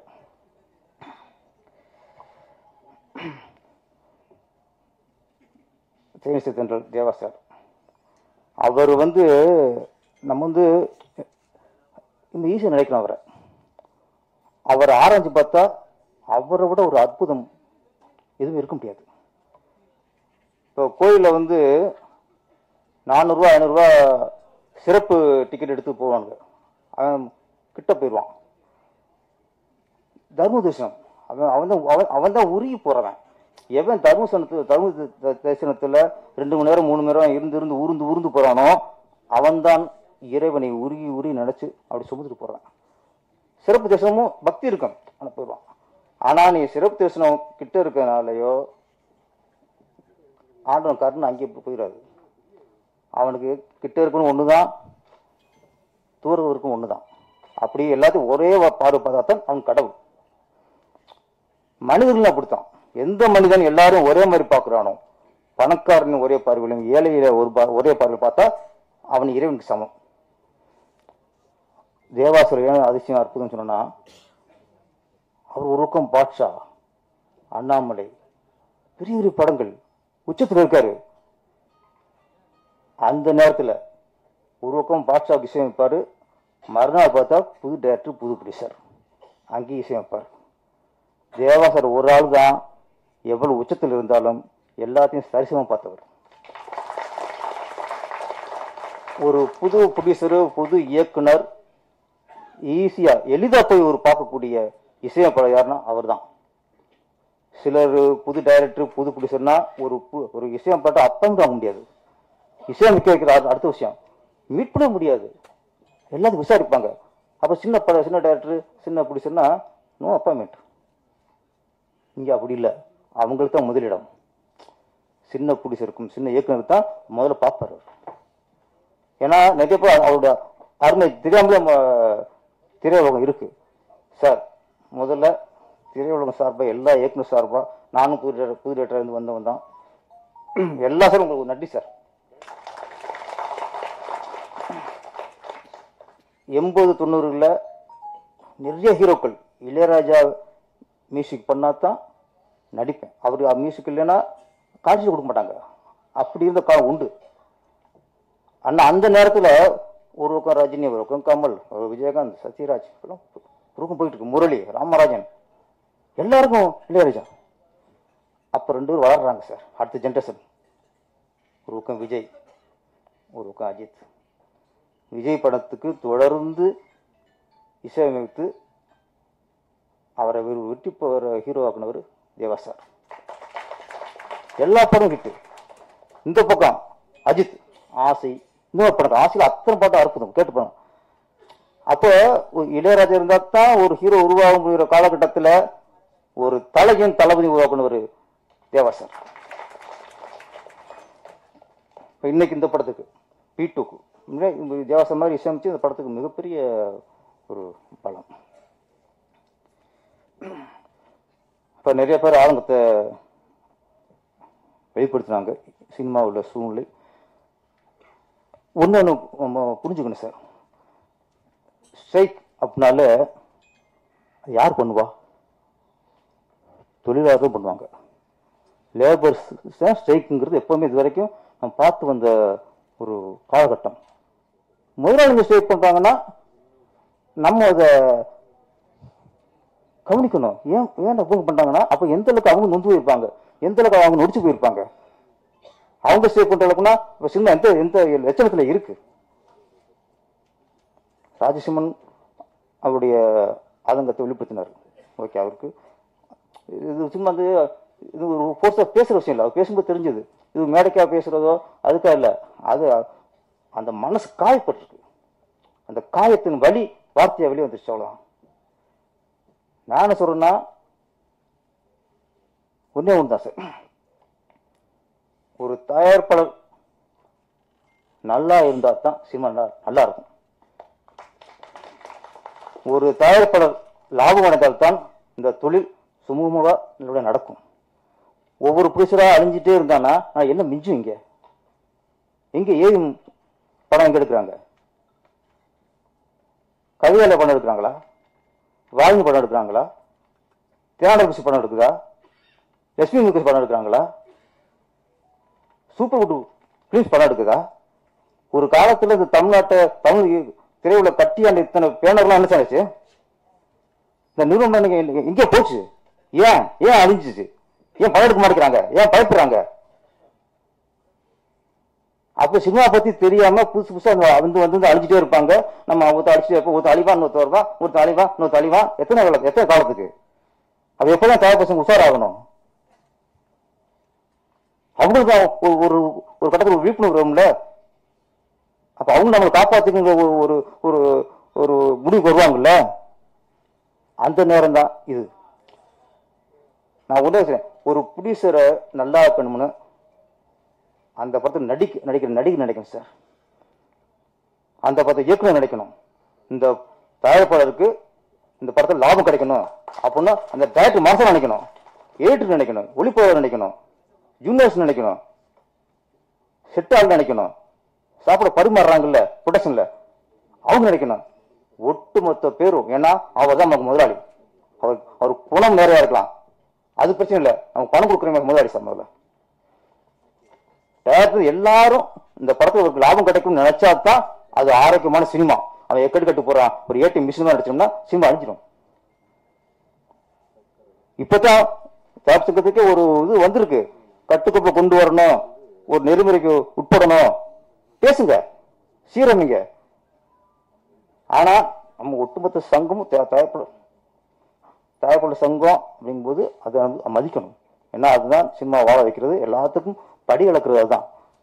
ஆனா அதே தயாரிப்பாளர்கள் சிலர் ஏமாற்றுவார்கள். சம்பளம் கொடுக்காம ஏமாத்த பார்ப்பாங்க, நம்ம தொழில நெரிப்பாங்க. ஒரு இயக்குனரை அவருடைய தொழில் இவங்க தலையிடுவாங்க. சொன்னாங்களே ஒருத்தர் விஜய் மில்டன் படத்தை அவர் இல்லாமலே ஒரு காட்சியை மாற்றி அமைச்சிட்டாங்கட்டு. இது இது இது இது வந்து இது வேற இந்த மாதிரி அப்படி பிடிச்சிருக்காங்க. அது வந்து ஒரு ஒரு தனிப்பட்ட ஒரு தயாரிப்பாளரின் குணம். தனிப்பட்ட தயாரிப்பின் குணத்துக்கும் தயாரிப்பு சங்கத்துக்கும் சம்பந்தம் இல்லை. அப்ப தனிப்பட்ட ஒரு குணம்னா அதுக்கு என்ன பண்ணுங்கிறத பேசி தீர்த்துக்கணும். ராஜசிம்மன் ஒன்று சொன்னாரு, எங்கே பிரச்சனை வருதுன்னா இது இது வந்து திரையுலக குடும்பம் சார். தயாரிப்பாளர்கள், பெப்சி தொழிலாளர்கள், நடிகர்கள் எல்லாமே திரைத்துறை தானே ஃபர்ஸ்ட். இது அரசியல் கட்சி இல்லையே. நடிகர் சங்கம் ஒரு பக்கம் அறிக்கை, தயாரிப்பாளர் சங்கம் ஒரு பக்கம் அறிக்கை, இந்த பக்கம் பெப்சி ஒரு பக்கம் ஒரு அறிக்கை, நம்ம அரசியல் நடத்திக்கிருக்கோம், ஆளுக்கு கொள்கை கோட்பாடை வெளிப்படுத்திக்கிருக்கோம். குடும்பம், இந்த அண்ணன் தம்பி, அண்ணன் தங்கச்சி, ஃபர்ஸ்ட் ஒரு சங்கத்துக்குள்ள நடக்கிற பிரச்சனைய பிரஸ்ல சொல்றது தப்பு சார். ஃபர்ஸ்ட் உங்களுக்கு தப்பு. எதுக்கு பிரஸ் சொல்றீங்க? நீங்க எலெக்ஷன் நிக்க போறலாங்க, மக்கள் ஓட்டுக்க போறல, மக்களுக்கு போய் இந்த விஷயம் சொல்றீங்க. ஏற்கனவே நிறைய ஆளுகள் விமர்சகர்கள் வந்து சினிமா நாடிச்சிருக்காங்க. ஏதோ கிடைக்குமா, அவன் தப்பு வேணா, இவன் குடும்பம் இப்படியா, இந்த நடிகை இப்படியா, இந்த நடிகை அங்கே போச்சா இங்கே போச்சா, இதை வச்சு நிறைய பேர் புறப்படுத்திருக்காங்க. இது பத்தா வந்து நம்ம வேற இந்த குடும்ப சண்டை எப்படி அவங்கள்ட்ட கொடுத்தோம்னா இது வழங்குமா? ஃபர்ஸ்ட் நடிகர்களுக்கு உங்களுக்கு பிரச்சனை, இங்க நடி சங்கத்துக்கு கூட்டு பேசணும். ராஜசிம்மனுக்கு ஒரு பிரச்சனையா வாங்க, என்ன பிரச்சனை? எங்க இயக்குநர் சங்கத்தை சொல்றேன், இயக்குநர் சங்கத்துக்கு நிறைய பஞ்சாயத்து வரும் சார். அதுல ஒரு இயக்குனர் வந்து ஒரு தயாரிப்பாளர் மேல புகார் கொடுப்பாரு. நாங்க கூட்டு விசாரிக்கணும்னு தெரியும். சில நேரங்களில் எங்க இயக்குனர் மேல தப்பு இருக்கும். அது ரெண்டு பேரும் ஒன்னா வச்சு பேசும்போதுதான் தவறு யாருடையது. புகார் கொடுத்துட்டா புகார் கொடுக்கப்பட்ட தப்பாயிடுவாரா என்ன? விசாரிக்கும் போதுதான் தெரியும் யாரு தப்பு யாரு மேல தவறுங்கிறான். அப்ப எங்க இயக்க சங்கத்தில் சில பஞ்சாயத்துல எங்க இயக்குனர் தவறு இருக்கும். அவர்கிட்ட அப்ப சுட்டி காட்டி உன் மேல தப்பு இருக்கு, நீ இப்படி மாத்திக்கோ, நீ இவ்வளவு எதிர்பார்க்காத, இது வாங்கிக்கோ அப்படிம்பான். போயிடுவாங்க.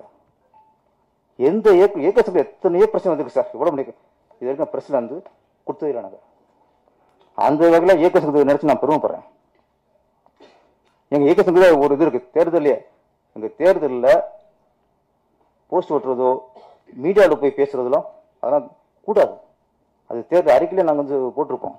ஆனால் நம்ம வந்து குடும்ப விஷயம். இதுல வந்து ஒரு நடிகை மேல தப்பு இருக்கா கூட்டு பேசினா சரியாயிரும். இதை போய் போட்டு பத்திரிக்கை போட்டோம்னா நீங்க பத்திரிக்கை வெளியே போனதுக்கு அப்புறம் தான் அப்ப யூஸ் ஜாஸ்தியாயிரும். பத்திரிக்கை பப்ளிக்ல ஒரு விஷயம் போன உடனே என் பேர் கெட்டு போச்சு அப்படி திருப்பி அவர் கூட்டு வந்து சமாளப்படுத்துட்டு ரொம்ப கஷ்டமாயிரும். ஆனால் இருக்கிற சினிமா பிரச்சனைகள் சினிமாவில் சொன்னது இந்த விமர்சன பேர்லயே நிறைய கொள்றாங்க. இது நம்மளே போய் அவங்களுக்கு தீனி கொடுக்குறோம். இது ஈக்குவலா பிரச்சனை வந்து சுமூகத்துக்கு வராது. இன்னொன்னு இந்த ஸ்ட்ரைக்கு தயவு செய்து ராஜன் சார் இருக்காரு, இந்த ஸ்ட்ரைக் நடக்கக்கூடாது சார், நடக்கக்கூடாது.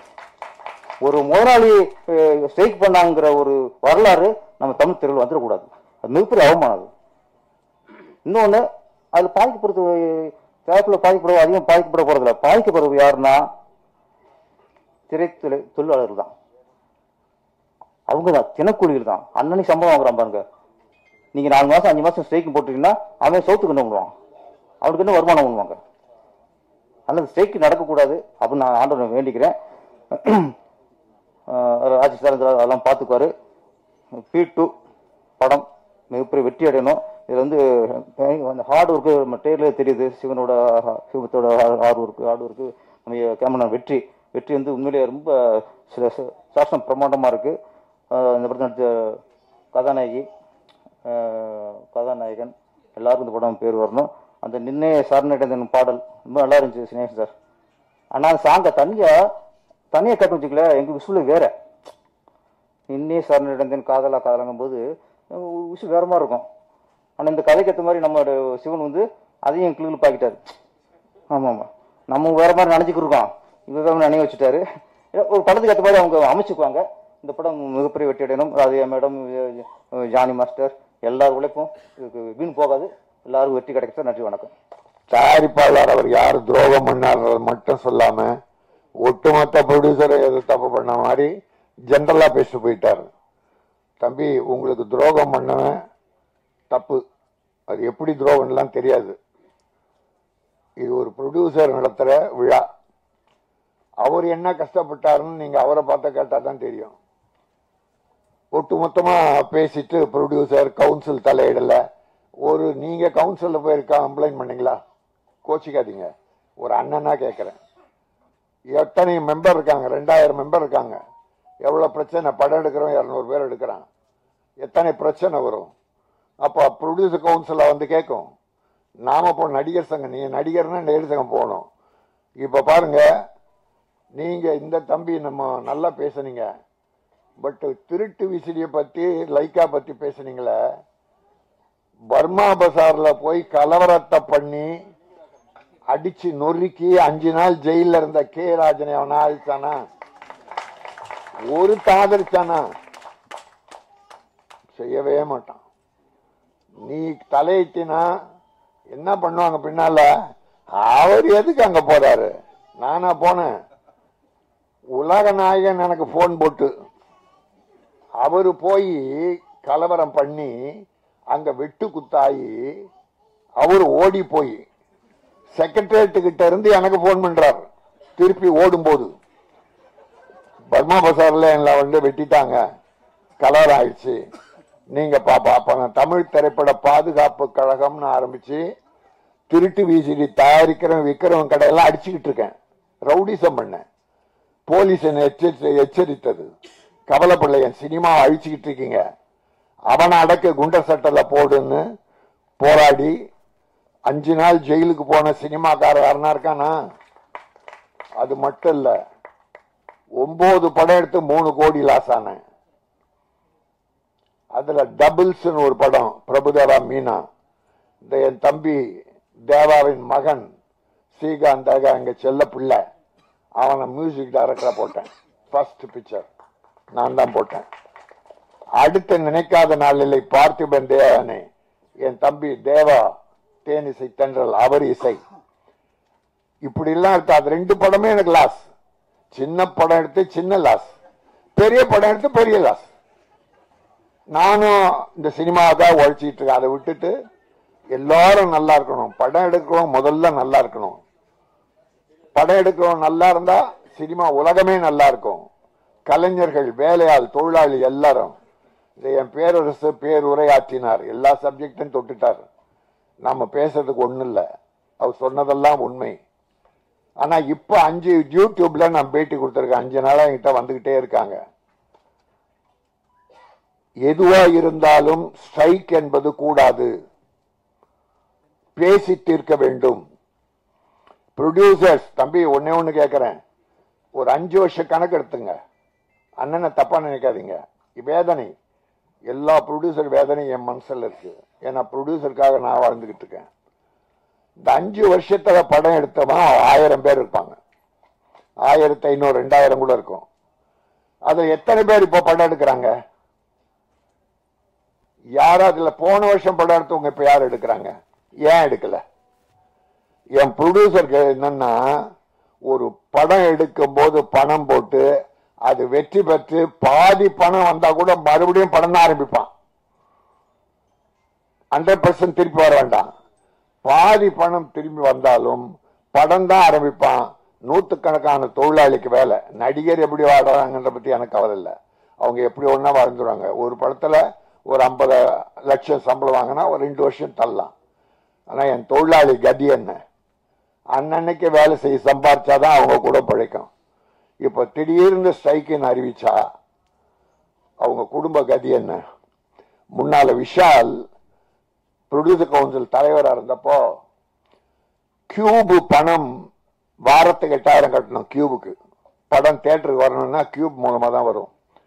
8000 வாரத்துக்கு. அது அதிகமா இருக்கு, குறைக்கணும்னு ஸ்ட்ரைக்குன்னு ஆரம்பிச்சிட்டார்.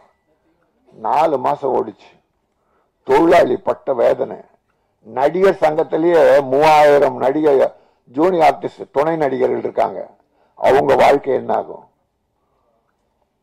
இப்படி அப்பவே ஒரு பெரிய, அப்புறம் வாபஸ் வாங்கிட்டார் 4 மாசத்துக்கு அப்புறம். வாங்கினதுக்கு அப்புறம் என்னாச்சு தெரியுங்களா? 8000 இருந்தது 12000 ஆயிடுச்சு. வாரம் 12000. என்ன பிரயோஜனம் ஸ்ட்ரைக் பண்ணி? இந்த ஏழை தொழிலாளி கஷ்டப்பட்டான்னு. அதுதான் அந்த அனுபவத்துல நான் இப்ப 5 நாளா சொல்லிட்டு இருக்கேன். பேட்டில நீங்க இந்தியா கிளிட்ஸ், சினி உலகம், அப்புறம் ஆதம் தமிழ், இன்னும் 2 பேர் எனக்கு நினைவில்ல. பேட்டி 5 நாளா கொடுத்துக்கிட்டு இருக்கேன். என்னை தேடிதான் வர்றாங்க. பேசுவோம், எதுவா இருந்தாலும் பேசுவோம். நடிகர் தவிர்த்து பேசுவோம். சில நடிகர்கள் ப்ரொடியூசரை வேதனைப்படுத்துறாங்களே, என்ன வேதனை தெரியுமா? கொடுமை பண்றாங்க. 11 மணிக்கு ஷூட்டிங் வர 9 மணிக்கு ஷூட்டிங்க்கு 3 மணிக்கு போயிடுறாங்க. என்ன ஒரு நாள் கால் ஷீட் எவ்வளவு செலவாகுது தெரியுமா? அப்ப யாருடைய லாஸ்? கடைசியில ரிலீஸ் அப்போ ப்ரொடியூசர் அந்த பணம் வாங்கி சம்பாரிச்சிங்களே, யாராவது அந்த ப்ரொடியூசருக்கு துணையா நிக்கிறாங்களா? நிக்கணும்னு அவசியம் இல்லை. ஆனா நின்னீங்கன்னா நல்லது. ஒரு முதலாளி நமக்கு பணம் கொடுத்த முதல்ல கஷ்டப்படக்கூடாது நின்னா அவர் ஒரு ஆறுதல் கூட இருக்காங்க. அதனால ப்ரொடியூசர் வேதனை சாதாரண வேதனை இல்ல. 80% ப்ரொடியூசர் காணாமல் போய்விட்டார்கள். வீடு, சொத்து, சுகம் எல்லாம் இழந்துட்டாங்க. இது வரலாறு. நீங்க எடுத்து பாருங்க, கணக்கு பாருங்க. இன்னைக்கு நானு இவ்வளவு பேசுறேன், இவ்வளவு போராடினேன், ஜெயிலுக்கு போனேன், ப்ரொடியூசர் பத்தி பேசிக்கிட்டு இருக்கேன். ஒவ்வொரு ஆடியோ ஃபங்க்ஷனை கூப்பிடுறது அதுக்காக தான் கூப்பிடுறாங்க. ஒரு 32 சின்ன ப்ரொடியூசருக்கு நான் பணம் கொடுத்துருக்கேன். 32 சின்ன ப்ரொடியூசருக்கு படம் எடுக்க பணம் கொடுத்துருக்கேன். அதுல 5 பேர் திட்டம் போட்டு மோசடி பண்ணி என்கிட்ட 3 கோடி ரூபாய் கிட்ட பண்ணிட்டான். மோசம் பண்ணி. அவன் பேரை சொல்ல விரும்பல, பெரிய ஆள் தான். ஆனா 18 படம் ரெடி ஆயிடுச்சு. 18 படம் முடிஞ்சிருக்கு. ஆனா ரிலீஸ் பண்ண முடியல. விளம்பர பணம் பண்ணல. விளம்பரம் 50 லட்சமாவது வேணும். கியூபுக்கு ஒரு 25 லட்சமாவது வேணும். மற்ற ஒரு ஆடியோ பங்கன் நடத்தினா இப்ப 10 லட்சம் செலவாகுது குறைஞ்சபட்சம். இது யார் கையில இருந்து கொடுக்கறது? பூசணிக்காய் முதல்ல தேங்காய் பழம் வாங்குறாங்களே பூஜைக்கு, அதுல இருந்து படம் முடிஞ்சு பூசணிக்காய் உடைக்கிற வரைக்கும், ஆடியோ பங்கன் நடத்த வரைக்கும், ரிலீஸ் நேரம் வரைக்கும் அந்த ப்ரொடியூசர் படுற பாடு இருக்க. ஆரம்பத்தில இருந்து அனுபவிச்சவங்க, சம்பாதிச்சவங்க யாருமே கூட இருக்கிறது இல்ல. இருந்தா நல்லது, இருக்கணும்னு அவசியம் இல்ல. ஒரு மனிதாபிமானம். ப்ரொடியூசர் நம்மளை வச்சு படம் எடுத்தார், அவர் கூட இருந்து ரிலீஸுக்கு உதவுவோம் என்று நினைச்சா அவருக்கு ஒரு தெம்பா இருக்கும். வேற ஒண்ணும் இல்ல. அதனால உங்களுக்கு யார் துரோகம் பண்ணாங்களோ அது தப்பு. அப்படி பண்ணியிருந்தா உங்க மனத்தை நோகடிச்சிருந்தா. இது பொது. இதுல எனக்கு என்னன்னா, ஏதோ நிறைய ப்ரொடியூசர்ஸ் உங்களை பாதிக்க வச்ச மாதிரி தெரிஞ்சது. அதுக்காக தான் சொன்னேன், தப்பா நினைக்காதீங்க. இங்க வாமா.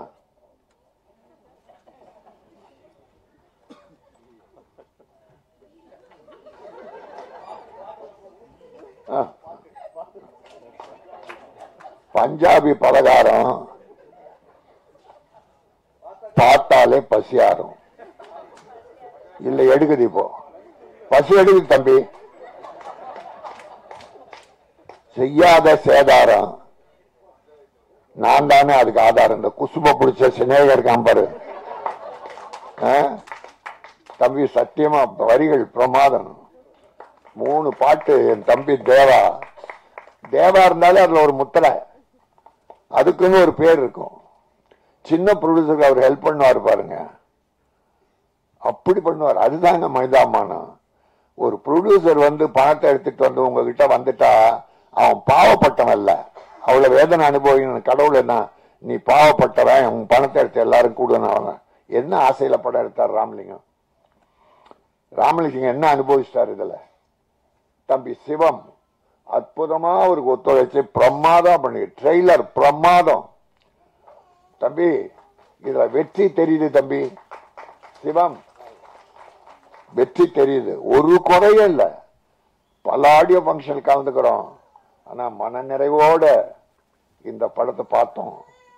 அந்த பஞ்சாபி பலகாரம் தான் கொஞ்சம் பசி எடுக்க வச்சிருச்சே தவிர மற்ற வகையில் எல்லாமே எனக்கு நல்லா இருந்தது. ராதிகா என் வீட்டு புள்ள அது. அப்புறம் தம்பி 2 பேரும் அந்த டான்ஸ் அழகா பண்ணிருக்காங்க. அந்த ஃபர்ஸ்ட் நைட் சீன் கூட இந்த ஓவர கவர்ச்சி என்பதில்லை, விரசம் இல்லாம. எனக்கு விரசம் இருக்கக்கூடாது. நம்ம தாய்மார்கள்லாம், தங்கச்சி, அக்கா எல்லாம் சந்தோஷமா பார்க்கணும். ஐயோ பாவி பாவி படமா எடுக்கிறான்னு சொல்லக்கூடாது.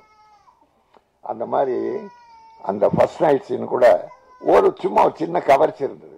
தப்பு இல்லை, அது வேணும், அது வேணும். ரொம்ப அழகா பண்ணீங்க. எனக்கு மனசு திருப்தியா இருக்கு. இந்த படம் வெற்றி பெறும்.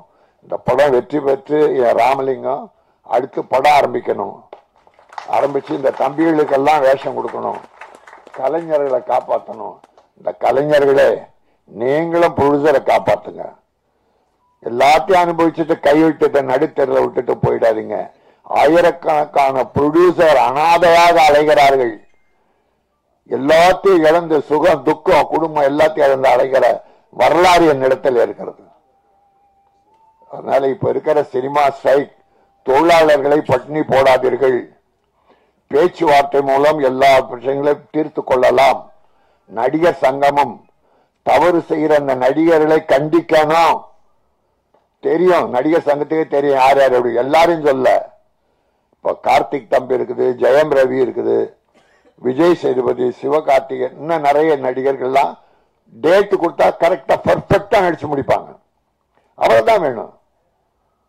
9 மணி கால் ஷீட்னா ரஜினி சார் 7:30 மணிக்கெல்லாம் வந்து உட்கார்றாரு.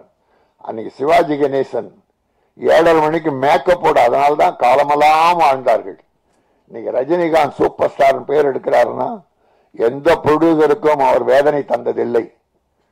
95% எல்லாமே வெற்றி படங்களை கொடுத்து ப்ரொடியூசரை வாழ வைத்தார். ஆகவே எல்லோரும் தயாராக இருக்க வேண்டும் என்று நல்ல மனதோடு வாழ்த்து வேலை செய்யுங்கள். கடைசி வரை துணை நெல்லுங்கள். சினிமா வெற்றி பெறும். எல்லோரும் நலமாக இருக்கலாம் என்பதை சொல்லி இந்த P2 2% வெற்றி பெற்று இந்த 2% ப்ரொடியூசர் அண்ட் டைரக்டர் கூட அவரோட இணைந்த கலைஞர்கள், இசையமைப்பு எல்லாரும் நல்லா இருக்கணும், மகிழ்ச்சியா இருக்கணும், வெற்றி பெறணும். நன்றி, வாழ்த்துக்கள். என் பேர் ராமலிங்கம். இது என்னோட முதல் படம். இது என்னோட முதல் படம் P2. இது என்னோட முதல் ஸ்டேஜும் கூட. நான் காலேஜ்லையா இருக்கட்டும், ஸ்கூல்லையா இருக்கட்டும், பேக் ஷீட்டு தான் நான். ஸோ இது என்னோட முதல் ஸ்டேஜ் சொல்லலாம். இங்கே வந்திருக்கிற எல்லா பத்திரிகை நண்பர்களுக்கும் ஊடகங்களுக்கும் நன்றியை தெரிவித்துக் கொள்கிறேன். மெயினாக இந்த படம் சின்ன வயசுலேருந்தே நான் படம் பார்த்துட்டு இருப்பேன். நிறைய படம் எடுக்கணுங்கிறது மோட்டிவ் கொஞ்சம் கொஞ்சமாக வந்துட்டு இருந்தது. நம்மளும் ஒரு டைமில் படம் எடுக்க முடியுமா அப்படிங்கிற ஒரு சூழ்நிலை வருமா அப்படின்னு சொல்லிட்டு ரொம்ப காலமாக யோசிச்சுக்கிட்டே இருந்தேன். இது ஒரு நல்ல நட்புகள் மூலியமா இந்த ஒரு படம் எடுக்கிறதுக்கு வாய்ப்பு கிடைச்சிருந்தது. சொந்தவங்க எல்லாருமே இந்த படம் எப்படி எடுப்பீங்க, அது அனுபவம் இருக்கா அப்படிங்கிற மாதிரி கேட்டுக்கிட்டு இருந்தாங்க. அதனால இனிஷியலா யார்கிட்டயுமே சொல்ல நான் படம் எடுக்க போறேன் அப்படின்னு சொல்லிட்டு, நான் ஆரம்பிச்சதுக்கு அப்புறம் ஃபர்ஸ்ட் பார்க்கலாம், அதுக்கப்புறம் இன்ஃபார்ம் பண்ணலாமேன்னு சொல்லிட்டு முதல்ல அதை ஆரம்பிச்சிட்டேன். நான் படம் எடுக்க போறேன் அப்படின்னு சொல்லிட்டு முதல் படத்திலேயே எனக்கு பெரிய பக்கபலமா இருந்தது.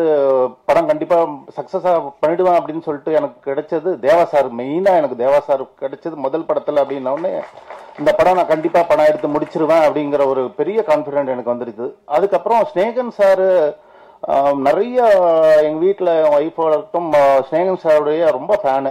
அந்த ஸ்நேகன் சாரும் இந்த படத்துல ஒரு லைன்லாம் கொடுக்குறாரு அப்படின்னோடனே கண்டிப்பா அந்த என்னால் சக்சஸா பண்ண முடியும் அப்படிங்கிற ஒரு இது வந்துடுது எனக்கு. அதுக்கப்புறம் எனக்கு ஆனா அந்த சின்ன வயசுல இருந்து எந்த ஷூட்டிங்க்கும் போய் பார்த்ததில்ல, எதுவுமே பண்ணதில்லை. இந்த படத்துல எனக்கு பாத்தீங்கன்னா டைரக்டர் மற்றும் அப்புறம் எனக்கு கேமராமேன் 2 பேரும் பக்கபலமா இருந்து படத்தை எனக்கு ஒரு கஷ்டமும் இல்லாம படத்தை எனக்கு செஞ்சு கொடுத்திருந்தாங்க. எனக்கு ஒரு கஷ்டமே கிடையாது. படம் எடுக்கிறதுல போய் எல்லாரும் கேட்பாங்க, எப்படி படத்துலயே எப்படி ஒரு கஷ்டம், எப்படி நீ எடுப்ப, எப்படி பண்ணுவ, எல்லாத்தையும் எப்படி டேக்கிள் பண்ணுவ, அது நிறைய கொஸ்டின் கேட்பாங்க. இந்த கஷ்டங்கள் எந்த கஷ்டமும் எனக்கு கொடுத்தது கிடையாது. அவங்க சொன்ன டைமுக்கு சொன்ன மாதிரி அழகா சொன்ன மாதிரி படத்தை கம்ப்ளீட் பண்ணி கொடுத்துருக்காங்க. இந்த படத்தை நல்லா வெற்றி பண்றதுக்கு எல்லாரும் ஒத்துழைக்கணும். நன்றி, வணக்கம். இசை வெளியீட்டு விழா ட்ரெய்லர். இந்த விழாவிற்கு வந்திருக்கும் சிறப்பு விருந்தினர்களுக்கும், அன்பு நெஞ்சங்கள் அனைவருக்கும், பத்திரிகை நண்பர்களுக்கும், இங்கே வீடியோ அன்பு நெஞ்சங்கள் எல்லாம் வந்திருக்காங்க. என்ன வாழ்த்தி நிறைய பேர் பேசுவாங்க. இங்கே எல்லோருக்கும் நன்றி. முதல்ல நான் நிறைய படம் செய்யறது இல்லைன்னு சொல்லல, வர்றது இல்லை எனக்கு மியூசிக் சான்ஸ். அதனால ரொம்ப நாளுக்கு அப்புறம் அன்பு சகோதரர் அதான் ராமலிங்கம் அவர்கள் இந்த அற்புதமான ஒரு வாய்ப்பை கொடுத்து கதையை சொன்னாரு. முதல்ல அவருக்கு நான் தேங்க்ஸ் சொல்லிக்கிறேன். எனக்கு மட்டும் இல்லை, எல்லாரும் சொன்ன மாதிரி ஒரு தயாரிப்பாளர் நினைச்சாதான் நிறைய டெக்னீஷியன், கலைஞர்கள், நடிகர்கள் எல்லாரும் வாழ முடியும். அதுக்கு அவருக்கு முதல்ல எல்லாருக்கும் அவருக்கு தேங்க்ஸ் சொல்லிக்கிறேன். அடுத்தது இந்த படத்தை ரொம்ப அற்புதமா எடுத்திருக்காங்க. அதாவது பேக்ரவுண்ட் ஸ்கோருக்கு எனக்கு 10 நாள் பிடிச்சதுன்னா பாத்துங்க. பின்னணி இசை அமைக்கிறதுக்கு 10 நாள் ஆகுது, சீக்கிரம் முடியும் சார், பணம் செலவாகுதுன்னு ப்ரொடியூசர் ஒரு வார்த்தை கூட சொல்லல. படம் நல்லா வரணும், அதுக்கு நீங்க என்ன மியூசிக் பண்றீங்க நீங்க பண்ணுங்க, டைம் எடுத்துங்க அப்படின்னு சொன்ன நம்ம முதலாளிக்கும் டைரக்டர் சிவம் அவர்களுக்கும், வெற்றி கேமராமேன் பாத்தீங்கல்ல, என்ன என்ன பண்ணியிருக்காரு வெற்றி அவர்கள். அதான் ஒரு டைரக்டருக்கு சார் சொன்ன மாதிரி ஒரு டைரக்டருக்கு ஒரு கேமராமேன் அமையணும். அது அமைஞ்சாவே படம் வெற்றி. அதே போல அந்த வெற்றி வந்து கேமராமேன் அமைச்சிருக்காரு. எனக்கு ஒரு சந்தோஷம் என்னன்னா, நான் நிறைய ஆடியோ ஃபங்க்ஷன் போயிருக்கேன். ஆடியோ ரிலீஸ் லான்ச் அன்னைக்கு ரிலீஸ் டேட் சொன்ன ஒரே படம் இந்த படம் தான். 9ஆம் தேதி படம் ரிலீஸ் சொன்ன ஒரே படம் P2 தான். அதே போல இங்க நம்ம ராதிகா அம்மா, ஜானி அவர்கள் எல்லாரும் ஸ்நேகன எல்லாரும் அந்த பஞ்சாபி பலகாரத்தை பத்தி பேசினாங்க. அவரு எந்த பாட்டையும் வச்சு செஞ்சிருவாரு. பஞ்சாபியா இருந்தாலும் சரி, அந்த மெலோடி சாங் உன்னை அது, அப்புறம் அல்லா சாங் குத்துஸ் பாடியிருப்பார். ரொம்ப நல்லா இருக்கும். நாகூர் அனிபா வாய்ஸ் மாதிரியா இருக்கும். அவ்வளவு அழகா பாடினார் அவர். அதே மாதிரி நான் சூப்பர் சிங்கர்களை தான் பாட வச்சேன். விஜய் டிவியில் வர பிள்ளைங்க பசங்களை தான் பாட வச்சு என்ன அழகா பாடியிருக்காங்க பாத்தீங்களா. பிரியங்கா அவர்கள், பிரியா ஜெர்சன் ஒரு பஞ்சாபி பாட்டு பாடுந்த பிரியா ஜெர்சன். அதே மாதிரி ஆதித்தன் ஒரு சிங்கர் பையன் நல்ல அற்புதமா பாடினாங்க. வளர்ந்து வரும் கலைஞர்கள் எப்பவுமே அது சினிமாவில் இயற்கை. நமக்கு வயசு ஏற ஏற சின்ன ஆளுங்களை வச்சு பாட வைக்கிறது. அப்ப நம்மளும் யூத் ஆயிடுறோம். ஸ்நேகன் சிரிக்கிறோம். அப்பதான் நம்ம எதிர்பார்க்கிற விஷயம் கிடைக்கும் படத்துல. என்னப்பா அந்த இப்ப நீங்க எல்லாம் பாட்டு ரசிச்சதுக்கு காரணம் வந்து அந்த வாய்ஸ் தான், குரல் தான். இளமை சின்ன பசங்க குரல் தான். அது என்னையே சின்னவன் ஆக்கிடுச்சு, சின்ன வயசு ஆக்கிடுச்சு. நீங்க அதே யூத்தா இருக்கார் தேவான்றது காரணம் வாய்ஸ், வரி, ஸ்நேகனுடைய வரி. எல்லா பாட்டும் அற்புதமா எழுதுவார். ஆனா எங்க கம்போசிங் வந்து ஒரு கம்போசிங் மாதிரியே தெரியாதுங்க. ஒரு ஃபேமிலி மாதிரி தெரியும். நாங்க கம்போஸ் பண்றது கொஞ்ச நேரம் தான். ஊர் கதை, உலக கதை, இத பேசி நாங்க முதல்ல சந்தோஷம் பண்ணோமா. எப்பவுமே படைக்கிறவங்க சந்தோஷப்பட்டதான் மக்கள் சந்தோஷப்படுவாங்க. நம்ம உம்முன்னு ரொம்ப அப்படி முகத்தை வச்சு சீரியஸா இருந்தா மக்கள் அவங்களும் சீரியஸா பைக்கான்ஸ் போயிடுவாங்க. இந்த எல்லாமே எல்லாரும் நல்லா நடிச்சாங்க. நம்ம ராஜசிம்மன் அவர்கள் படத்துல என்ன டெரர். நான் முதல்ல பண்ற ஹாரர் படமே இந்த படம் தான். 410 படத்துல இது முதல் படம் இந்த படம் பண்றேன் நான். இவ்வளவு படங்கள் பண்ணி எனக்கு ஒரு ஹாரர் படம் பண்ணலையேன்னு நினைச்சிட்டு இருந்தேன். ஆனால் இனி பண்ணிட்டு அந்த படமும் பண்ணியிருக்கேன். ஆனா படம் நல்ல படங்க. நான் வந்து மேடையில பேசுறேன் அதுக்காக சொல்லல. படத்துல சீன் இருந்தாதான் மியூசிக்கே வரும். ஒரு ரீரிகார்டிங் பண்ணும்போது அவ்வளவு டெரரா நம்ம பண்றோம்னா படத்துல பண்ணவங்க, ஒர்க் பண்ணவங்க அப்படி பண்ணாங்க. அவர் ராஜசிம்மன் ஆகட்டும், இன்னொரு ஹீரோயின் ஆகட்டும், எல்லாருமே எல்லா நடிகர்கள் எல்லாம் வந்திருக்காங்க. நான் படத்துல பார்த்தவங்க எல்லாம் இருக்காங்க. அந்த ஒரு பாய் நடிச்சவர் நம்ம எல்லாரும் நல்லா. அது இவரு நம்ம பேரரசு அவர்கள் சொன்ன மாதிரிங்க, தான் முதலாளி இந்த படத்துல ஜெயிக்கணும், அவருக்கு நல்ல லாபம் வரணும்னு எல்லாம் மனசார நினைச்சுக்கிட்டு உழைச்சாவே இந்த படம் நிச்சயம் சக்சஸ். அது மாதிரிதான் எல்லாரும் வந்து உழைச்சிருக்காங்க. எல்லாரும் பெர்ஃபார்மன்ஸ் பண்ணியிருக்காங்க. எல்லாம் நினைச்சு இஷ்டப்பட்டு கஷ்டப்பட்டு இருக்காங்க. கஷ்டம்தான், ஆனா இஷ்டப்பட்டு கஷ்டப்படுறது நம்ம தொழில் மட்டும்தான். நம்ம தான் லவ் பண்ணுவோம் அந்த ப்ரொஃபஷனலா. நைட்டு 2 மணியா இருந்தாலும் பாட்டு கம்போஸ் பண்ணுவோம், பாடுவோம். அது போல இந்த அற்புதமான விழாவுக்கு எல்லோருக்கும் நன்றியை தெரிவிச்சு இந்த படம் வந்து முதல்ல ராஜன் சார் பேசும்போது ஒண்ணு சொன்னாரு, எனக்கு பக்குன்னு ஆயிடுச்சு. நான் வந்து என் தம்பி தேவாவுடைய பிள்ளை ஸ்ரீகாந்த் தேவாவுக்கு முதல்ல வந்து நான் வாய்ப்பு கொடுத்தேன் பிரபு தேவா படத்துல. அடுத்தது வந்து பார்த்திபன் நடிச்ச படத்துல தம்பி தேவாவுக்கு மியூசிக் கொடுத்தேன். 300 கோடி லாஸ் ஆயிடுச்சுன்னாரு. இல்ல அது காமெடி சொல்றேன்னா, 300 கோடி லாஸ் ஆயிடுச்சுன்னு சொன்னீங்களே, 3 கோடியா? அப்போ நீங்க சொன்ன இடம் கரெக்ட், அந்த சொன்ன இடம் தப்பு.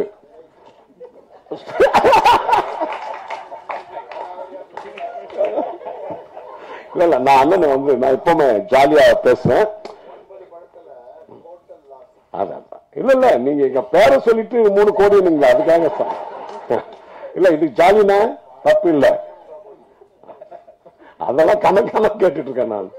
அதெல்லாம் ஒண்ணும் இல்லை. அது வரணும், பணம் ஆட்டோமேட்டிக்கா வரணும். எனக்கு ரொம்ப இந்த மேடை ரொம்ப இதுவா இருக்கு, ஹாப்பியா இருக்கேன். எல்லாம் மறந்து சந்தோஷமா இருக்கிற இடம் இது. அம்மா நல்லா நடிச்சம்மா. நான் பஞ்சாபி பலகாரம் நானும் சொல்லக்கூடாது, ஏன்னா நாளைக்கு யூடியூப்ல ரெடியா இருப்பாங்க.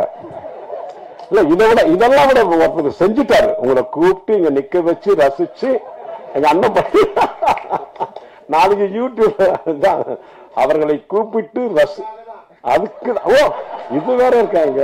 Very good. எல்லாருக்கும் வெரி குட் வெரி குட்.